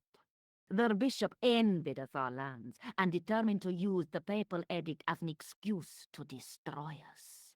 Don Carlos was on one of his scholarly journeys when the Inquisition arrived. When Don Carlos returned, it was to find his loyal manservant slain and his children gone. They took the kids? But why? Oh, we will never know. The bishop denied all knowledge of the children's disappearance. But witnesses had seen his men kill the servant who had been charged to protect them. What happened to Don Carlos? He swore he'd find his children if he had to go to the edge of the world. He put on his armor and took up his sword and shield and rode out alone. He was never seen again. Ah, Lopez, you have the pieces. Si, my lady, as you asked. Por favor, Senor Stobbart, would you be so kind? My lady. Calm yourself, Lopez. I believe Senor Stobbart's motives are pure. Very well, my lady. My lady seems to trust you. But you don't. No, senor. Lopez still did not trust George. Some people just have good instincts. It fits, Senor Stobbart. It fits. Working quickly, I found which pieces went into which holes.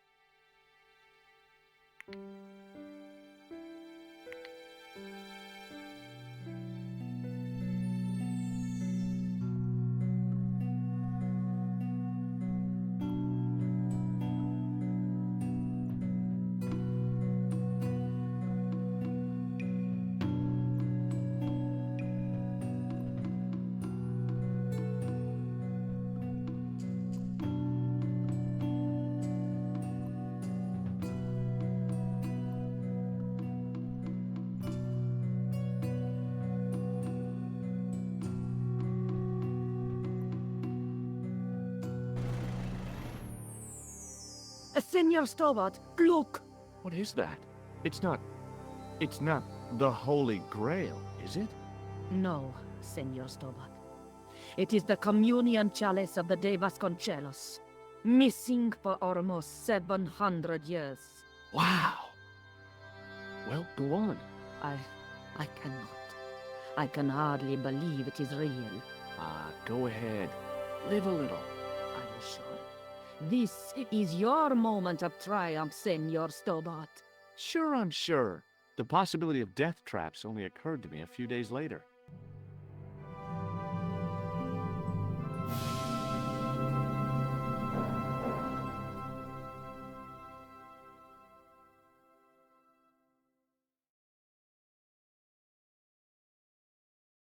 So the curse of the de Vasconcellos is lifted?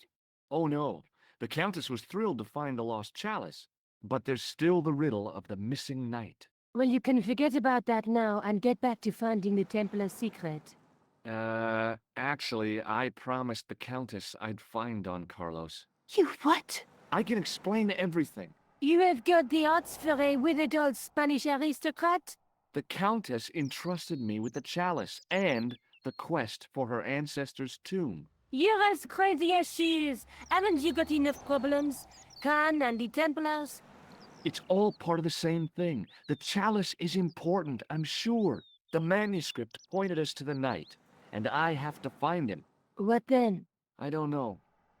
But when the Knight and the Chalice are reunited, maybe I will. I'll be back as soon as I can. Okay.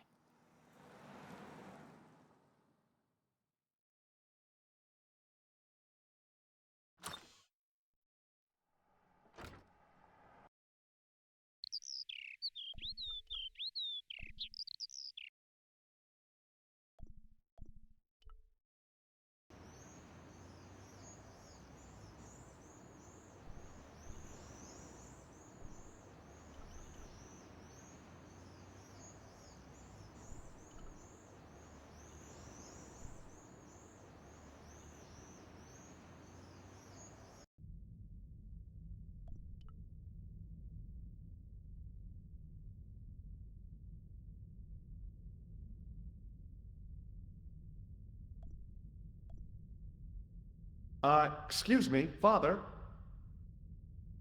Pardon? Do you mind if I ask you a few questions? Not at all, monsieur. It will be my pleasure to help you. What do you make of this chalice? It certainly looks very old.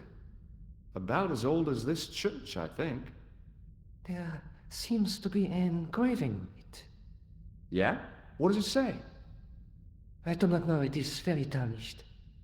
With your permission, I could try polishing it. I promise I will be very careful. That'd be very good of you. This shouldn't take very long. Feel free to look around. Okay, thanks.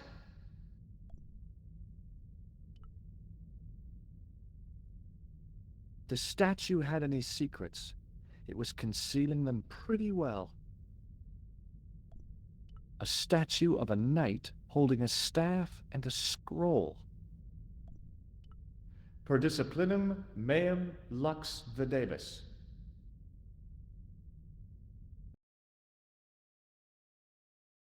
A bit of a stained glass window. Wow!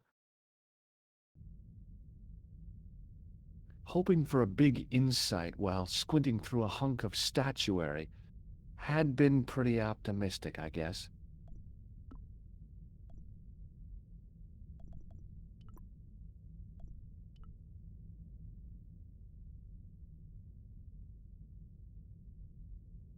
The lens fitted into the end of the scroll like a hand into a glove. Hey!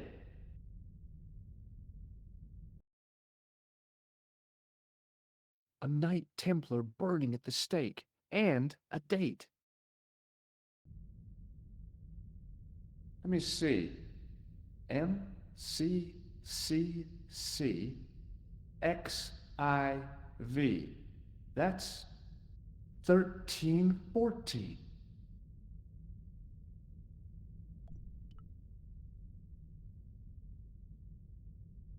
Hello again, Father. Hey, thanks. It is my pleasure, monsieur. What was the writing on the chalice? It was not writing, my mistake. It was a coat of arms.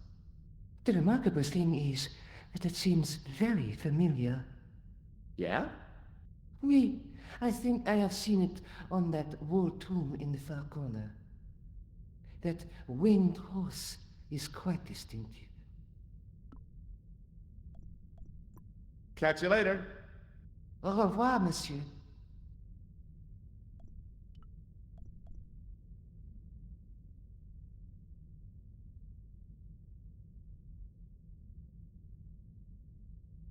Now that my attention had been drawn to it, there was no mistake.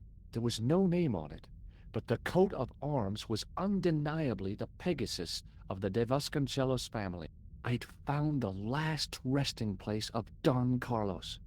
My eye was drawn to the biblical references carved into the edge of the tomb. Hey, maybe these biblical references mean something. Psalms 32:7, John 4:11, Corinthians 1:4-5, and just one more. Psalms 22:21. I may not be perfect, but I've got a memory like a steel trap. The Chalice had led me to these inscriptions, but it looked like a happy coincidence to me. After all, the de Vasconcellos arms were already on the manuscript. Note, I was still convinced that the Chalice had some significance all of its own. According to George, time was running out. Judging by the pace of the puzzle, however, time was apparently running out very slowly. Ancient Templar secrets, hidden tombs, and a race against time. Naturally, everything now relies on George.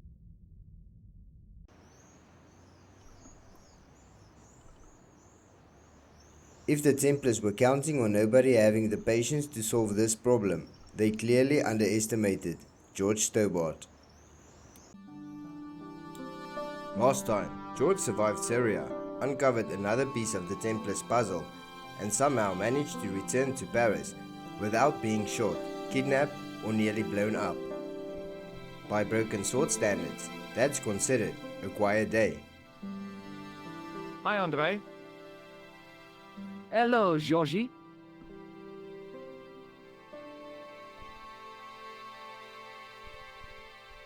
While I was in Syria, I discovered a strange pagan statue. It was like a head with 3 bearded faces. Horrible. That sounds as if it could be Baphomet, the idol described by the Templars. The poor Knights of Christ had an idol that looked like that? Allegedly. The description of the idol came from the evidence extracted by the Inquisition. Mind you, not one statue or idol was ever found on Templar property. Until now, that is. Just last month, a statue of Baphomet was unearthed right here in Paris. Where? At the Institut Hermétique de Naval. The statue is beneath the foundations. It was discovered by some workmen while renovating the building.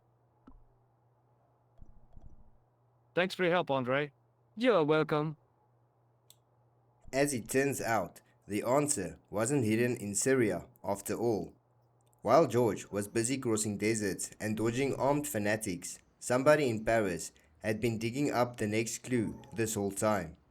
A similar statue was uncovered at a dig site on the outskirts of the city.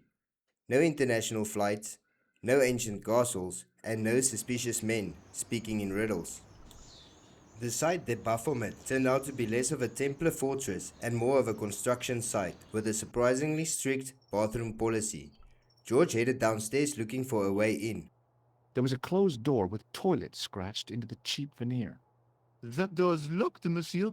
Whenever George hears you can't go in there, he starts planning on how to get in there. Hi? Excuse me? Oui? Trying to get into a locked washroom. I had the strongest feeling of déjà vu. I'd like to use the washroom, but the door's locked. Oh, that's no problem. You can have the key. Thanks.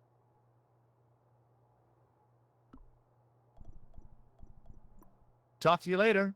Au revoir, monsieur. Against all odds, asking politely actually worked. The guard handed over the key. George stepped inside and immediately began searching the bathroom for anything that wasn't nailed down. As it turns out, today's vital piece of Templar investigation equipment is a bar of soap. A filthy wash basin hung on the wall. Most people use a bar of soap to wash their hands. George uses it to commit light administrative crimes.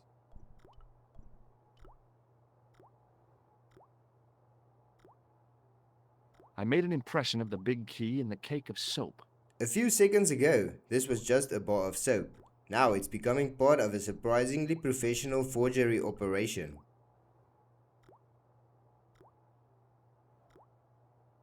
I carefully sprinkled the plaster into the soap mold I'd made of the key.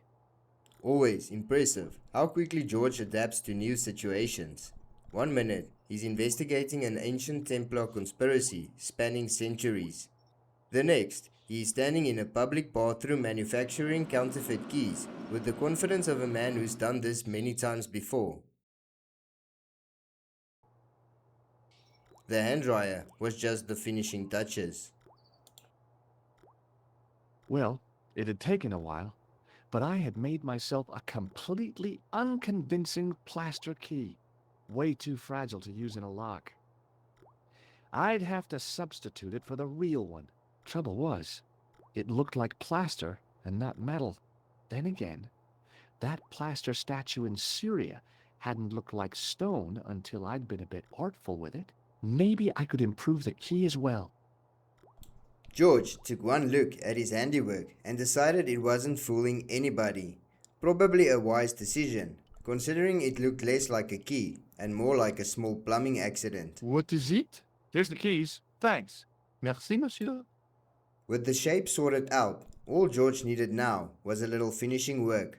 Unfortunately, the nearest source of paint belonged to a man whose entire job seemed to be guarding that bucket with his life. Still, George was determined to try. Years of adventure has taught him many things. Other people's property equals puzzle equipment in disguise. Hey, monsieur, get away from my paint pot. Okay. I should think so. Meddling with a man's paint pot. What? The painter made it clear he wasn't interested in sharing and nobody was touching his paint, which left George with only one option: find a distraction to keep the annoying painter busy for a while. Do you mind if I use the phone? Be my guest. I'm paid to guard this door. The phone can look after itself. Collard! Hi, Nico. It's me. I'm at the excavation site. Hi, George. What's happening? I'm at the excavation, but they won't let me in. Damn! We need to know what's in there. Don't worry. I've got a scheme. I'm going to need your help, though. Okay, what do you want me to do? I want you to keep somebody on the phone for a while. Who? A painter. I need to get at his pot. Oh, okay. Stay on the line. I'll go and get him.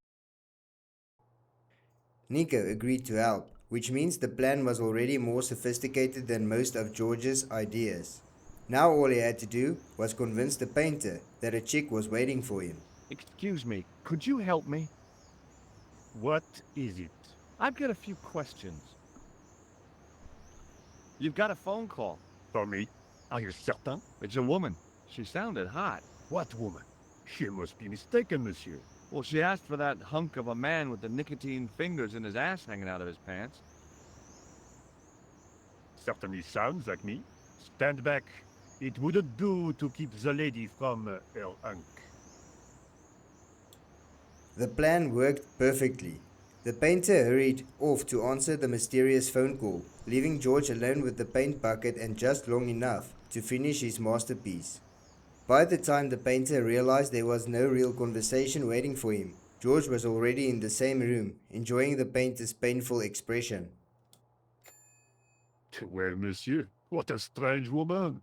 She was all over me and then suddenly, nothing but abuse. Really? What? Abuse? Ah well, I had a cigarette to finish. And monsieur, if she calls again, I am not available. George returns downstairs to find the painter thoroughly defeated. It wasn't the pleasant conversation he was hoping for. Hi again. What is it? I need to use the toilet again. Again? Already? I have this problem. How technical do you want me to get? Never mind. Here's the key. Talk to you later. Au revoir, monsieur. The guard hands over the key without a second thought, which is exactly the kind of security policy that keeps locksmiths in business. Back inside the bathroom, George swaps the original key for his new homemade replica. Quickly and without fuss, I swapped the fake key for the real thing. With the key swap complete, George leaves the bathroom and casually makes his way over to the thermostat. A thermostat was mounted over a radiator. The radiator was pumping out heat as the thermostat was cranked right over to full. No wonder it was warm in here, even with the door open to the chill of fall. Hi again. What is it? It sure is hot in here. I have to have the door open to allow the workmen access, so why not? I turn the heat up. You could wrap up warm. I have my gloves if it gets cold, but why bother when it's warm anyway? Talk to you later. Au revoir, monsieur. George suddenly remembers it's time for tampering. I turned the heating off.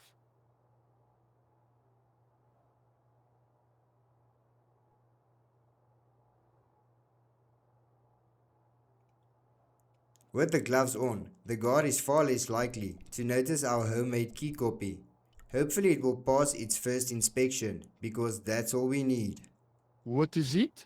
I held my breath and hoped that he wouldn't notice the substitution. Here's the keys. Thanks. Merci, monsieur. That means it has to be time to bother Nico again. Hi, Nico. It's me again. I'd guessed. What do you want this time? What did you say to the painter? I shan't repeat it, George. Look, I need to get the guard out of the way. Could you call back and ask him to get the painter again? Okay, I'll call back soon.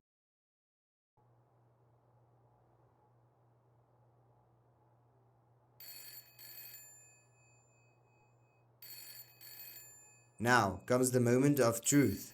All we can do is wait for the phone to ring and hope Nico is feeling as persuasive as she was the last time.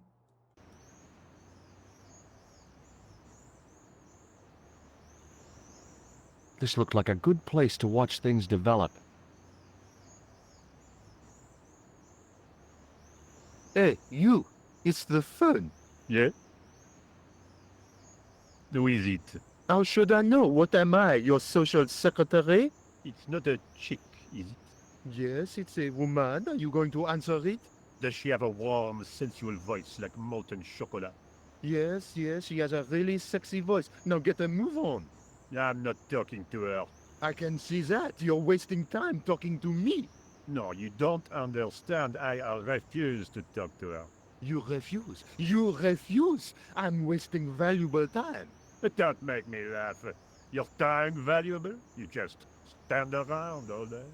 I have a highly responsible job. Ha! Don't! Me, you elephantine oaf? My job is important. Impossible. They would have hired somebody competent in that case. Meaning what? Instead of which they hired a dismal rent-a-cop like you. All epaulettes and no brains. Why, you... This looked set to carry on for some time. It was too good an opportunity to miss. With these two fighting, George quietly sneaks away. With nobody watching the entrance, he gets what he's been working towards for the last 20 minutes. The copied key slides into the lock, and the door opens. Waiting on the floor below are a series of markings that looks far too deliberate to be decorative.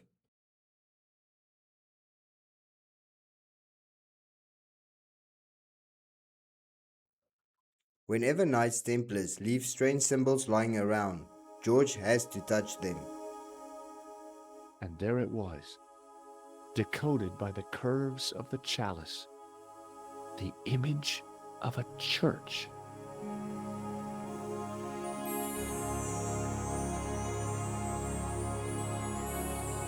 I found out what the chalice was for. You've solved the puzzle? Yeah, there was a distorted picture at the Baphomet site. When I viewed it in the polished surface of the chalice, it changed. What did it show? A picture of a church with a square tower. I guess I'd better return the chalice to the Countess. Hurry back, George. After filling Nico in on everything he's accidentally discovered, George has yet another lead to chase. The clue points towards a church. But first, time to pay the Countess another visit. I'd been planning to return the chalice anyway, but I hadn't expected the trail to bring me here. The Villa de Vasconcellos was as picturesque as ever. The weather was still clear, and Lopez was still watering the damn lawn. I was beginning to suspect that he was surgically attached to that hose.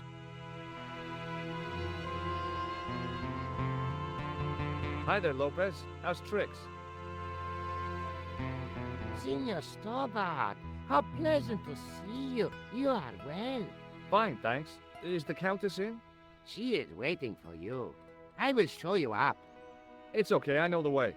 Senor Stobbart, I feel I owe you an apology. No, you don't. I was impolite on our first meeting. Look, Lopez, just forget about it.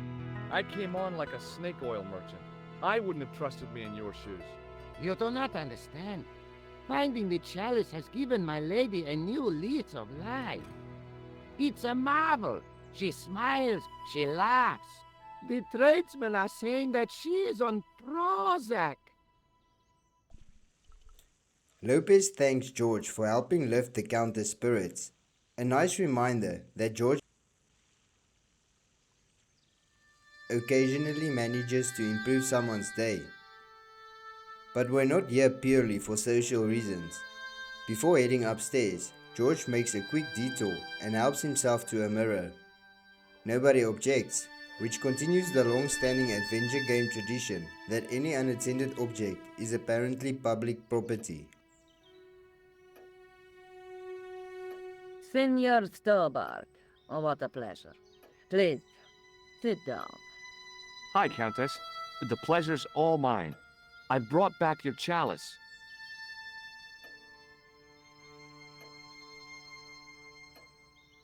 Why? You've had it cleaned. Yeah, I met an obliging priest with a soft claw. Have you resolved the Templar mystery? No, not yet. I don't even know what it is I'm after. There are many stories of the knights secreting great wealths away. Whatever. All I know is I don't want the bad guys to get it. Ah, to be young and live in a world of moral absolutes. There's something else that I discovered carved on Don Carlos's tomb. Biblical references. What are the references, Senor Stobbart? Psalms 32:7, Corinthians. I am not a good enough scholar to know the Bible chapter and verse. I meant, what are the quotations? You know, I forgot to ask the priest. I'll have a look around if that's okay.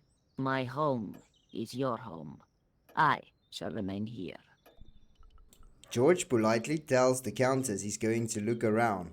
By now, she seems completely comfortable with the idea of an American tourist wandering freely around her estate, investigating family secrets, opening ancient chambers, and borrowing random household items. Most people would have called the police several chapters ago. Whenever a mystery involves centuries-old nobles and the Knights Templars, eventually somebody ends up searching a tomb or two. What makes most of these puzzles work is that every solution feels like something the Templars would actually do. Instead of leaving clues out in the open, they hide them behind layers of symbols, secret compartments, and mechanisms designed to survive for centuries.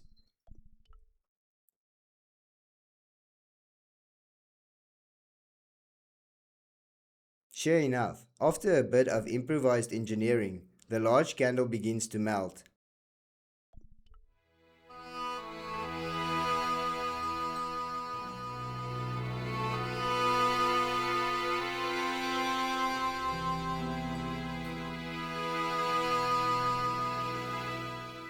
The wax slowly drips away until the secret reveals itself.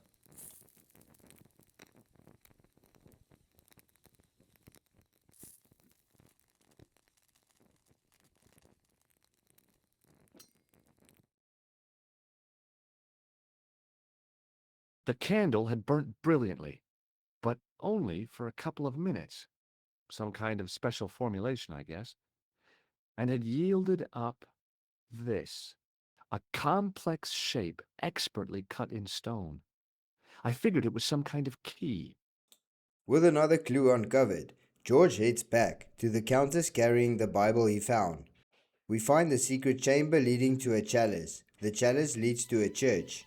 The church leads to a tomb, and hopefully the tomb will lead to a key. Hello again. Mind if I sit? Please, be my guest.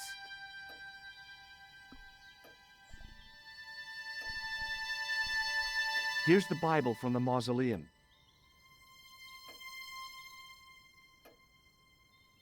Very well. Let us begin.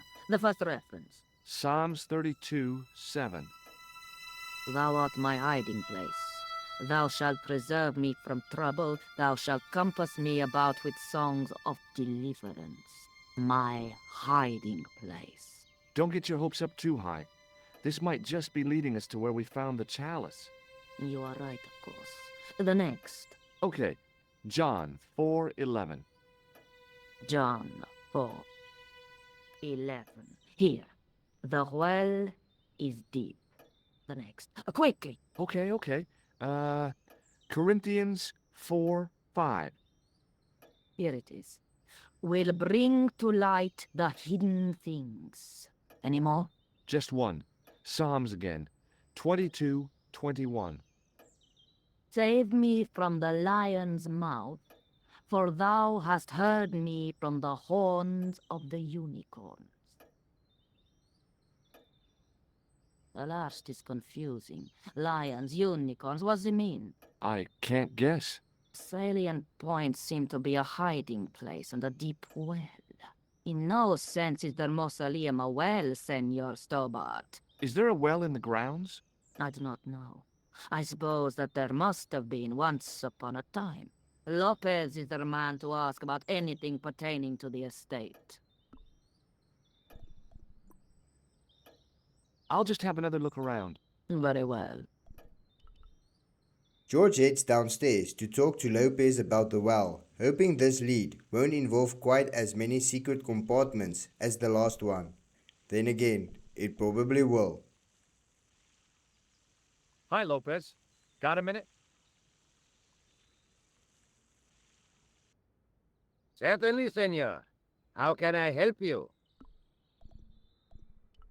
You must know just about everything that there is to know about this place. See, I have lived my whole life here in the service of the Vasconcellos. Do you know of a well anywhere around here? A well? Si, senor. This used to be a fortified villa. How can you last a siege without water? Great. So where is it? How should I know? The well was covered over in the last century. It was dangerous, you see. And you have no idea where it was? None. It was hidden even before my grandfather's time. Well, you must have a vague idea of where the well is. It must have been in the old house's courtyard, so that would put it around here. Here? Okay. Now, how do we find it? There might be a way. Let me think about it. Any ideas yet? We are looking for a source of water, see? Yes. For generations, the Spanish country folk have had a secret way of locating water, even if it is meters beneath the ground. Ah, you're not talking about water dousing, are you? Eh? You know, you get a stick and walk around until the stick twitches and dig there. Oh, you've heard of it. Yeah, I think most of the planet has. Okay, let's get a stick. Uno momento. It must be a special stick. A Y of hazel. Right. Do you have any hazel trees? See, here. That is hazel. Catch you later, Lopez. Adios, Senor Stobbart. It's always a good sign when a puzzle suggests, we'll need a stick for this. One thing I've learned during this playthrough is that vegetation is never safe when George Stobbart is around. I went over to find a suitable stick. Aha!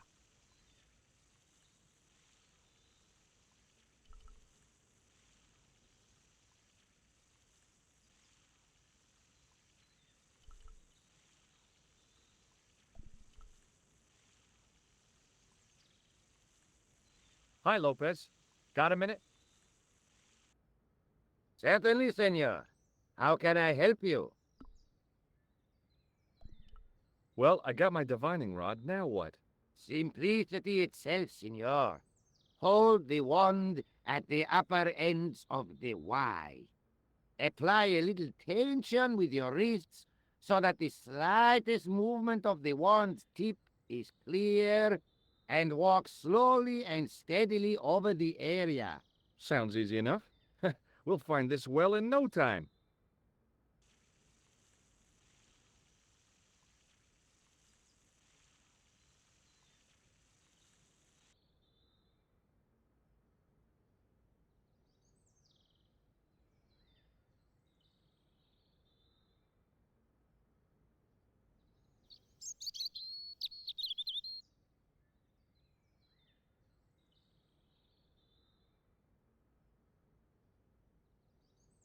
History would suggest that whatever happens next is going to be equal parts clever and completely ridiculous.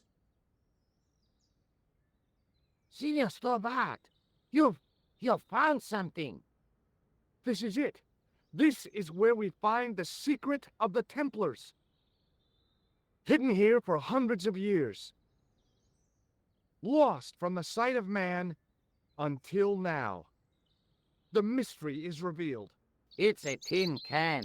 I've been walking up and down with a twig in my hands, looking for a tin can. It had water in it. That's what the dowsing stick must have detected. I'd have to check with an archaeologist, but I don't think the Templars left that.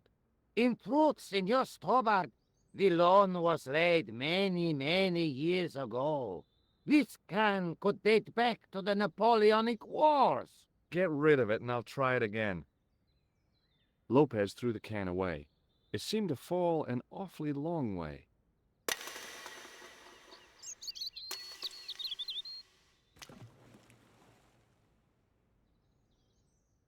The splash at the end confirmed what we both suspected. Well, I'll be a monkey's uncle.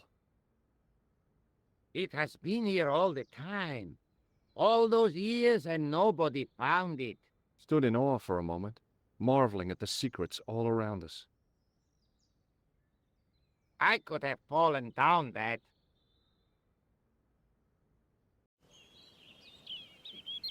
What began with ancient manuscripts and Templar symbols has led us all the way to the bottom of a well in rural Spain. When we return, will we return? The well had been lost for decades at least. The air was cool after the noon sun, but that's not what gave me goosebumps. I have a really, really bad feeling about this. Now, with the mystery finally nearing its end, George finds himself deep beneath an ancient Spanish estate. From a distance, the lion's head had been impressive. Close up, it was frightening. Hey, one of the fangs is a separate piece. I could hear the sound of a lot of stone moving, and I knew I was in danger. George hears the warning. George acknowledges the warning. George stands completely still. Senor Stobbart! Senor Stobbart! Are you all right? Senor Stobbart! Some deaths are tragic. This one feels more educational. Near-death experiences rarely slows George down for too long. Oh, very funny, you psychos. Senor Stobbart! Senor Stobbart! Are you all right? It's okay, Lopez, I'm fine. Hey, Tuto, you gave me a scare. Nice try, Templars. George congratulates the Templars on a trap that nearly worked, very nearly being the important part.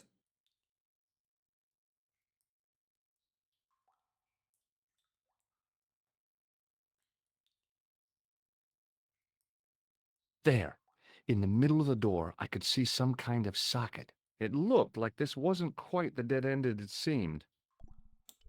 George casually approaches the mysterious door, because after everything he survived so far, opening suspicious ancient doors has basically become a hobby. Now I knew what I was looking for. It only took a few moments to find it. And there it was, a worked socket, as smooth and perfect as if it had been carved only yesterday. George now has discovered so many hidden rooms that the estate agent should pay him commission.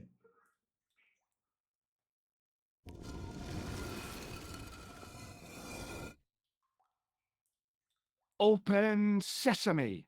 Another secret door. Beyond the door lies a room untouched for ages. Nothing else says you're getting close to the truth like human remains and giant puzzles. Most people leave wills. The Spanish aristocracy apparently leave elaborate treasure hunts. Before I left, though, there was one last thing to do.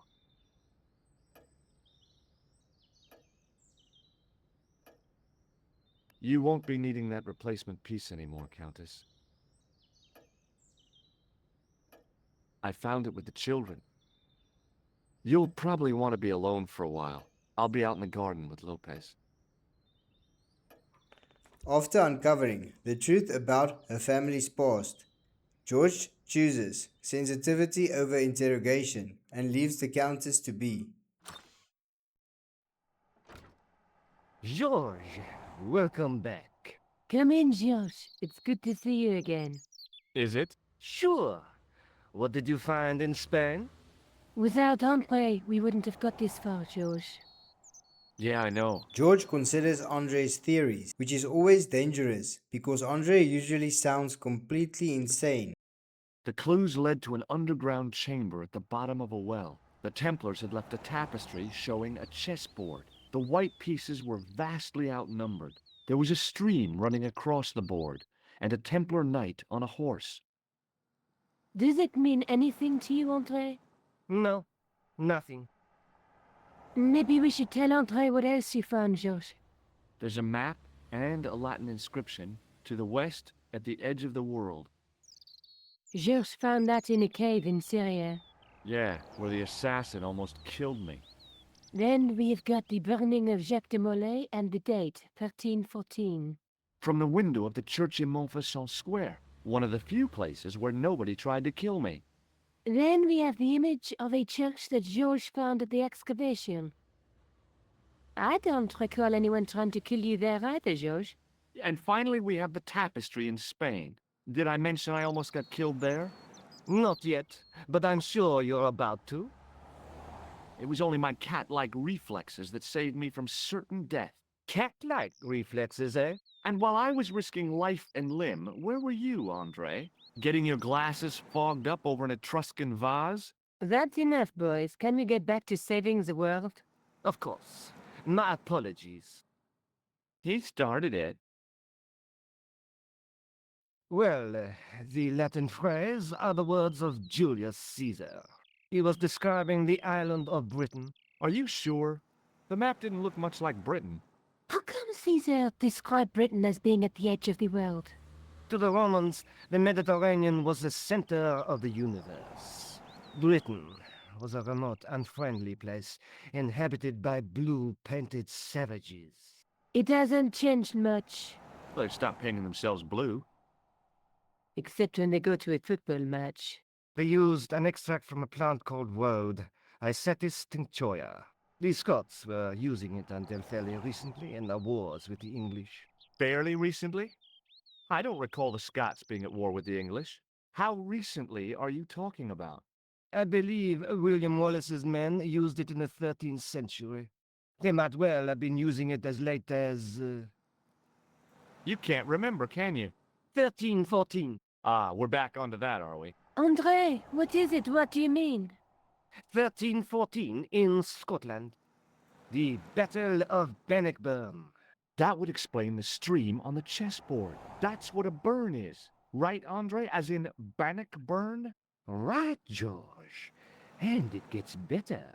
Tradition has it that the Scots were helped by a shock force of, well, can't you guess? Knights Templar? Yes, a group of outlawed Templars. They are said to have turned the tide for the Scots. And it all ends at a church in the Isle of Britain at Bannockburn in a church. What are we waiting for? I'll call a cab. A taxi is quickly summoned. Andre is left behind, while George and Nico continue their European tour. I can't go.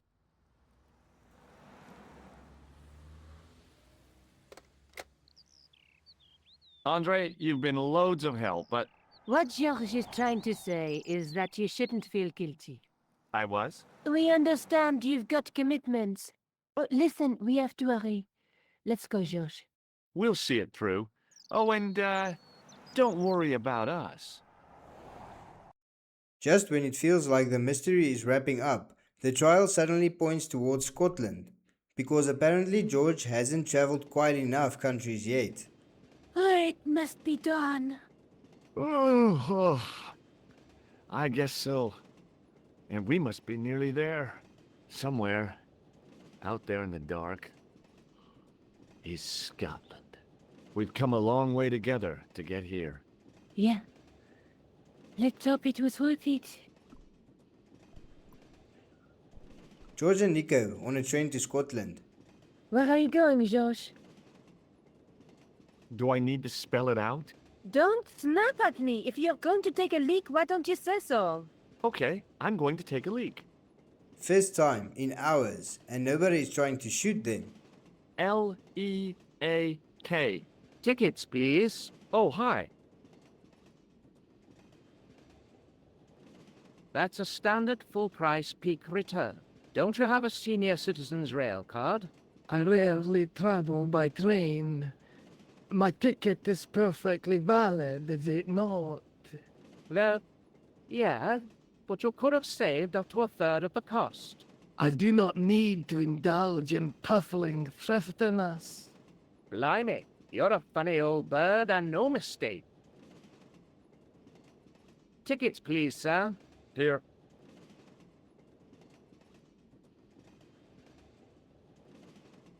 Off to Stirling, eh?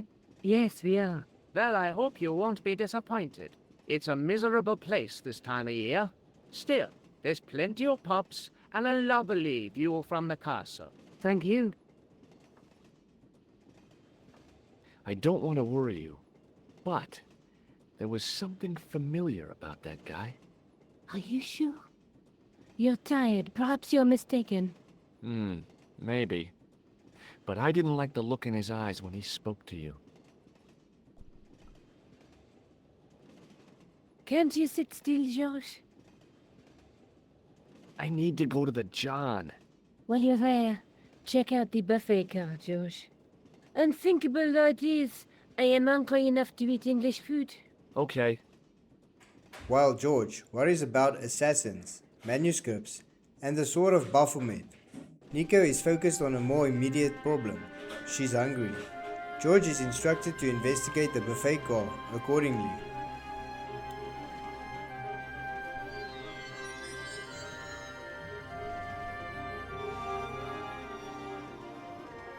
Oh, no. That gangster creep from the hotel, Guido. Well, he didn't scare me. Hey, Buster. This is a no-smoking car. Okay, maybe he did scare me. It got worse. I suddenly realized who the conductor had reminded me of. Eklund, Marquet's murderer. Unfortunately for Eklund, disguising yourself only works until George recognizes you. Unfortunately for George, Eklund might recognize him too.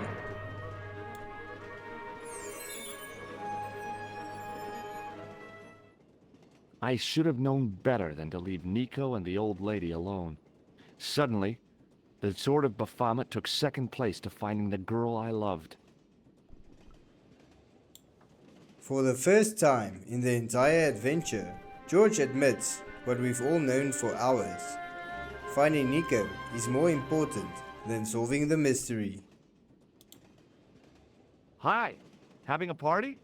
No, this is breakfast. Come on, join us, Mum. Come Basha, wake up, Mum. What's company? His breath was like the outlet from a chemical factory. Excuse my mate, he's taking a nap. Sleeping like a bobby. I'll wake him up when we get to Newcastle. We passed through Newcastle half an hour ago. And I never noticed. Did you see what happened to the young woman in the next compartment? No, Paula, Divin, have you lost her, like? She's disappeared. The old lady, too. I think they're in trouble. Oh, wait, man, an old lady too? Yeah. You gotta help me. Maybe they went to the toilet, like. I don't think so. They never go on their own. Always in pairs, you know. No, she's been abducted, I'm sure. I've got to go look for her. What's stopping you, pal? The conductor. He's not what he seems. You wanna avoid him, like? That's about it, yeah. No problem. See you later. George briefly witnesses someone having a worse day than him. The moment does not last long. Give it to it, pal. Don't jump. I don't intend to jump. I'm going to climb on top of the train. You're kidding, aren't you? Just watch me. The passenger who sampled Scotland's finest beverages Hold on now, pal. I'll give you a hand, like. thinks this might be a bad idea.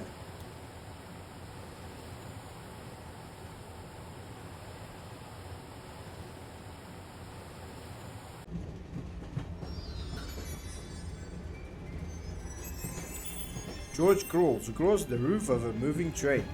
At this point, his holiday insurance claim would be several hundred pages long.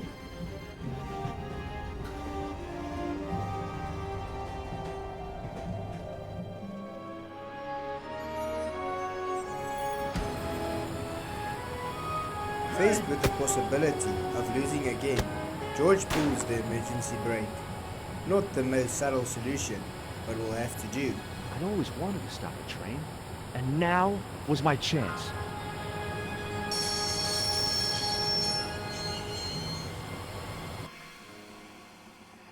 You saved our lives, but why? We were always on the same side. Stobbart, different causes, but a common enemy. The Knights Templar? Don't call them that. The real Templars were a noble foe. These barbarians have no right to that name. These men are no better than dogs. What are the Neo-Templars after? What is the Sword of Baphomet? Not what you think, my friend. It is a weapon, yes, but one which our enemies will find difficult to wield. A double-edged sword. A power older than Timolé, older than Solomon. We'll stop them. You and me together. And Nico. No, George. My journey ends soon. At the Garden of Paradise. You're talking in riddles. Can't you tell me straight what they're after? The sword symbolizes a colossal energy caused by the alignment of the Earth's natural power fields. Which are focused at St. Ninian's. The energy endowed the Templars with the power which made them great. A power which made them charismatic to such an extent they could control the will of all around them.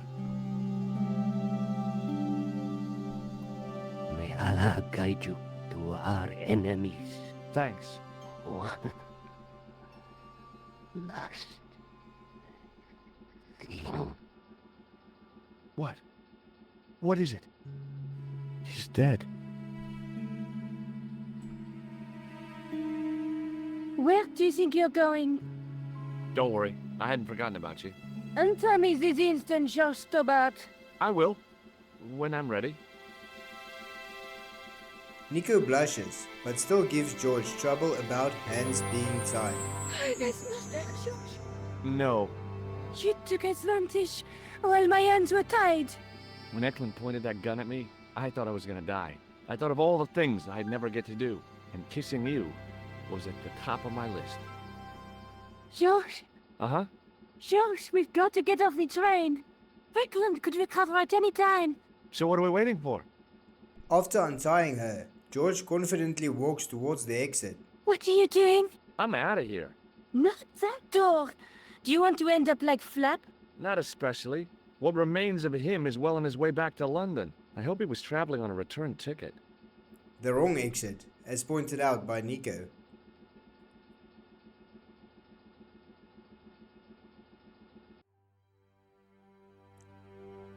George and Nico steps off the train and continues towards the church. After an adventure that somehow involved assassins, secret passages, exploding buildings, and a goat, they are finally approaching the finish line. At least that's the plan. Things rarely stay simple for long.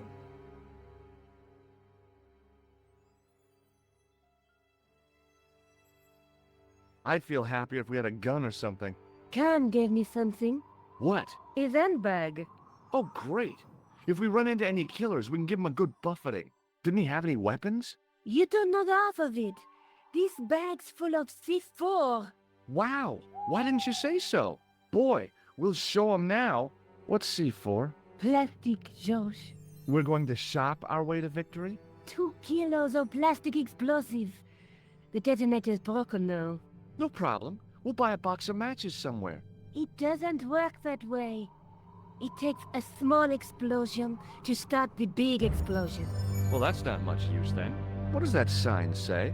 Apparently, during the English Civil War in the mid-17th century, this place was used as an arms dump. Yeah? What happened? Look at the state of this place, George. You work it out.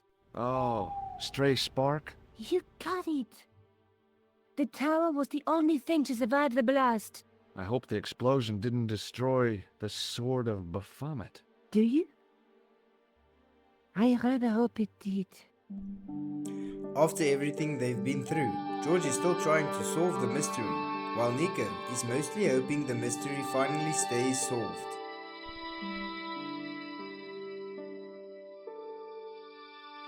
I scrabbled around in the rubble and found an old clay pipe with a broken stem.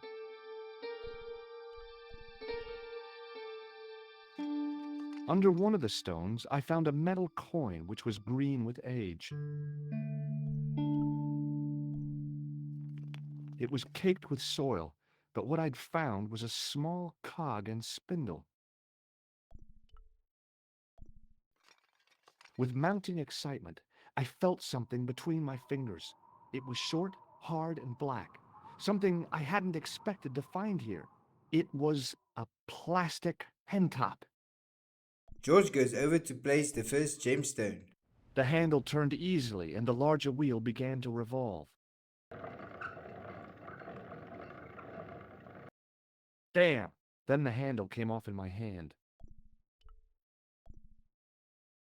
Now that the handle was gone, it was easy to remove the cog and spindle. Ancient architects really did enjoy making everything unnecessarily complicated.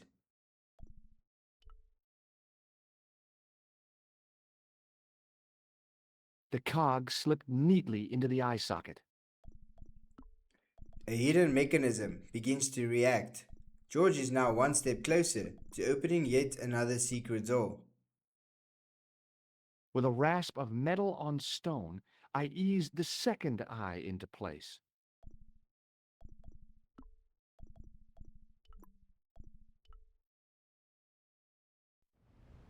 I pushed the handle into the demon's mouth.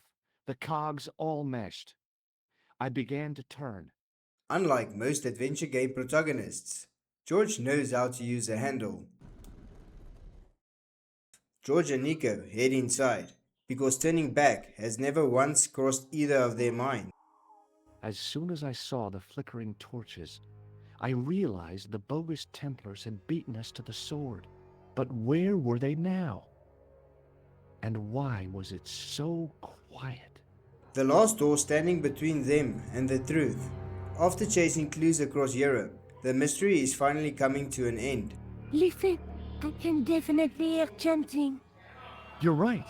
I hear it too. What do you suppose they're doing? It wouldn't surprise me if they were holding some kind of satanic sex ritual. So, what are we waiting for? Fair question. No one has ever accused George Stobbart of being overly cautious.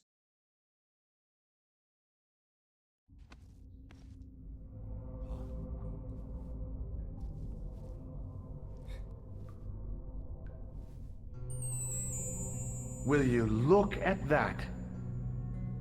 Baphomet. Lobino was right. This place was ancient even to the Templars. This whole place? This is Baphomet? Finally, the truth. The Templars had never worshipped this graven image, no more than they'd worship a rainbow. But, like a rainbow, they regarded it as a symbol of a covenant with God, who'd revealed this place to them.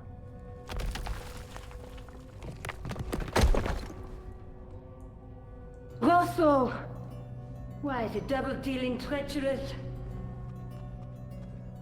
On the contrary, Inspector Rosso has been the model of obedience, an important quality in a true Templar.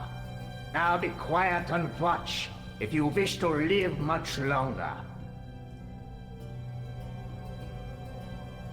The villains noticed them. So much for the element of surprise. Brothers and sisters, we are gathered here to witness the reforging of the sword that was broken.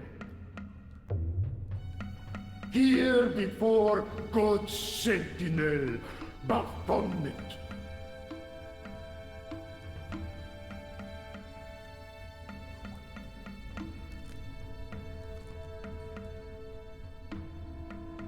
Grand Master and Knight of Baphomet, we salute and pledge our obedience to you. I salute you, gatekeeper of the temple.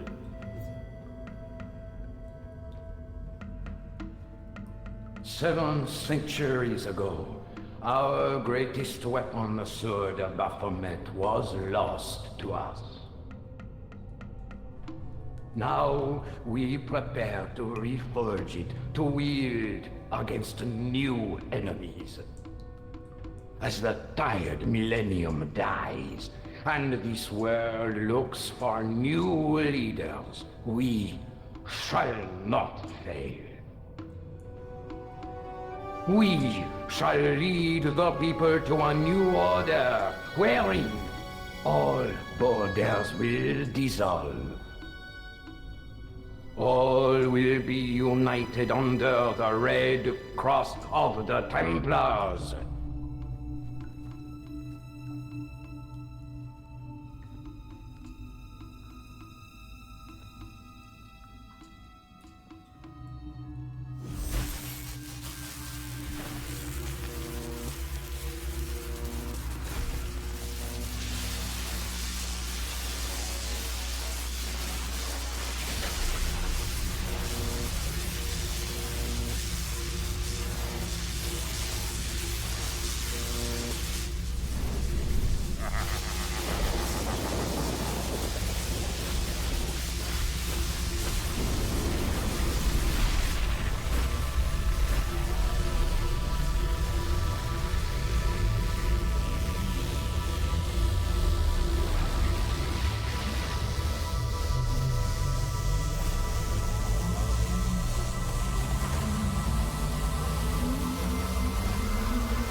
George, we have watched your efforts to stop us with respect.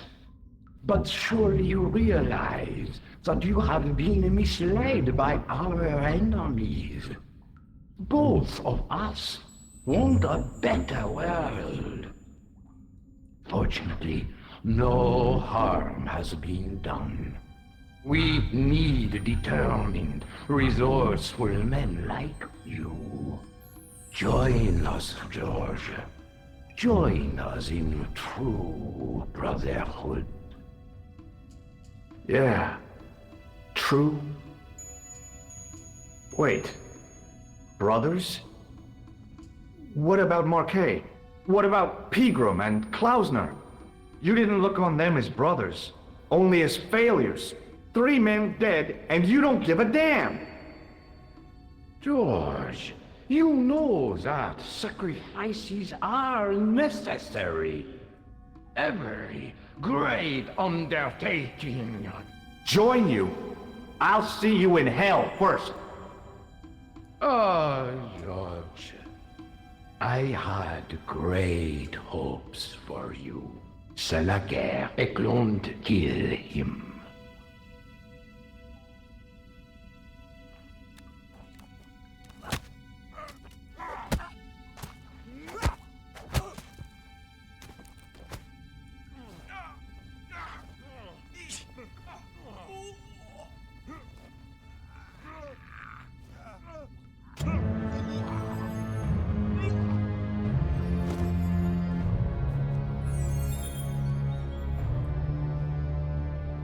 I swear, I just wanted things to be right.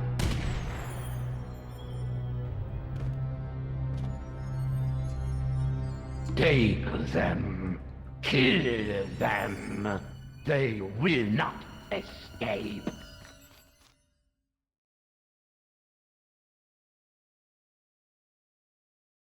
Well, well.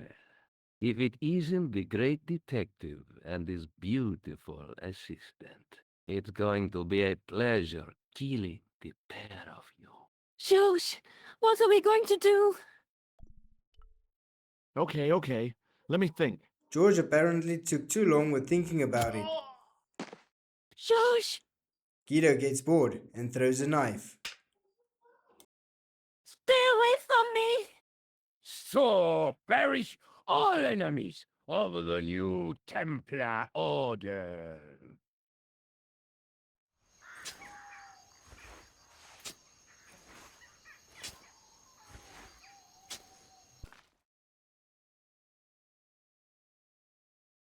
Well, well. If it isn't the great detective and his beautiful assistant, it's going to be a pleasure killing the pair of you. George, what are we going to do? A much better plan. The villain suddenly being far less confident than a few seconds ago. Come on, Nico. We're leaving. You fools! You cannot escape us. Guido! Stop them. But master, the powder! That powder is from the English Civil War. You fool. It's over 300 years old. How explosive do you think it can be? I thought it was all over, but Nico had one last trick up her sleeve. Or in her handbag, to be exact. A handbag full of plastic explosives. Maybe, but this stuff is brand new. Oh, dear. After crossing Europe, surviving assassins, uncovering centuries of secrets, and accidentally causing enough property damage to bankrupt a small nation, George finally reaches the end of the Templar mystery. The church explodes one last time, the villains are defeated, and for once, George actually gets a happy ending. Not bad for a tourist who only came to Paris for a vacation.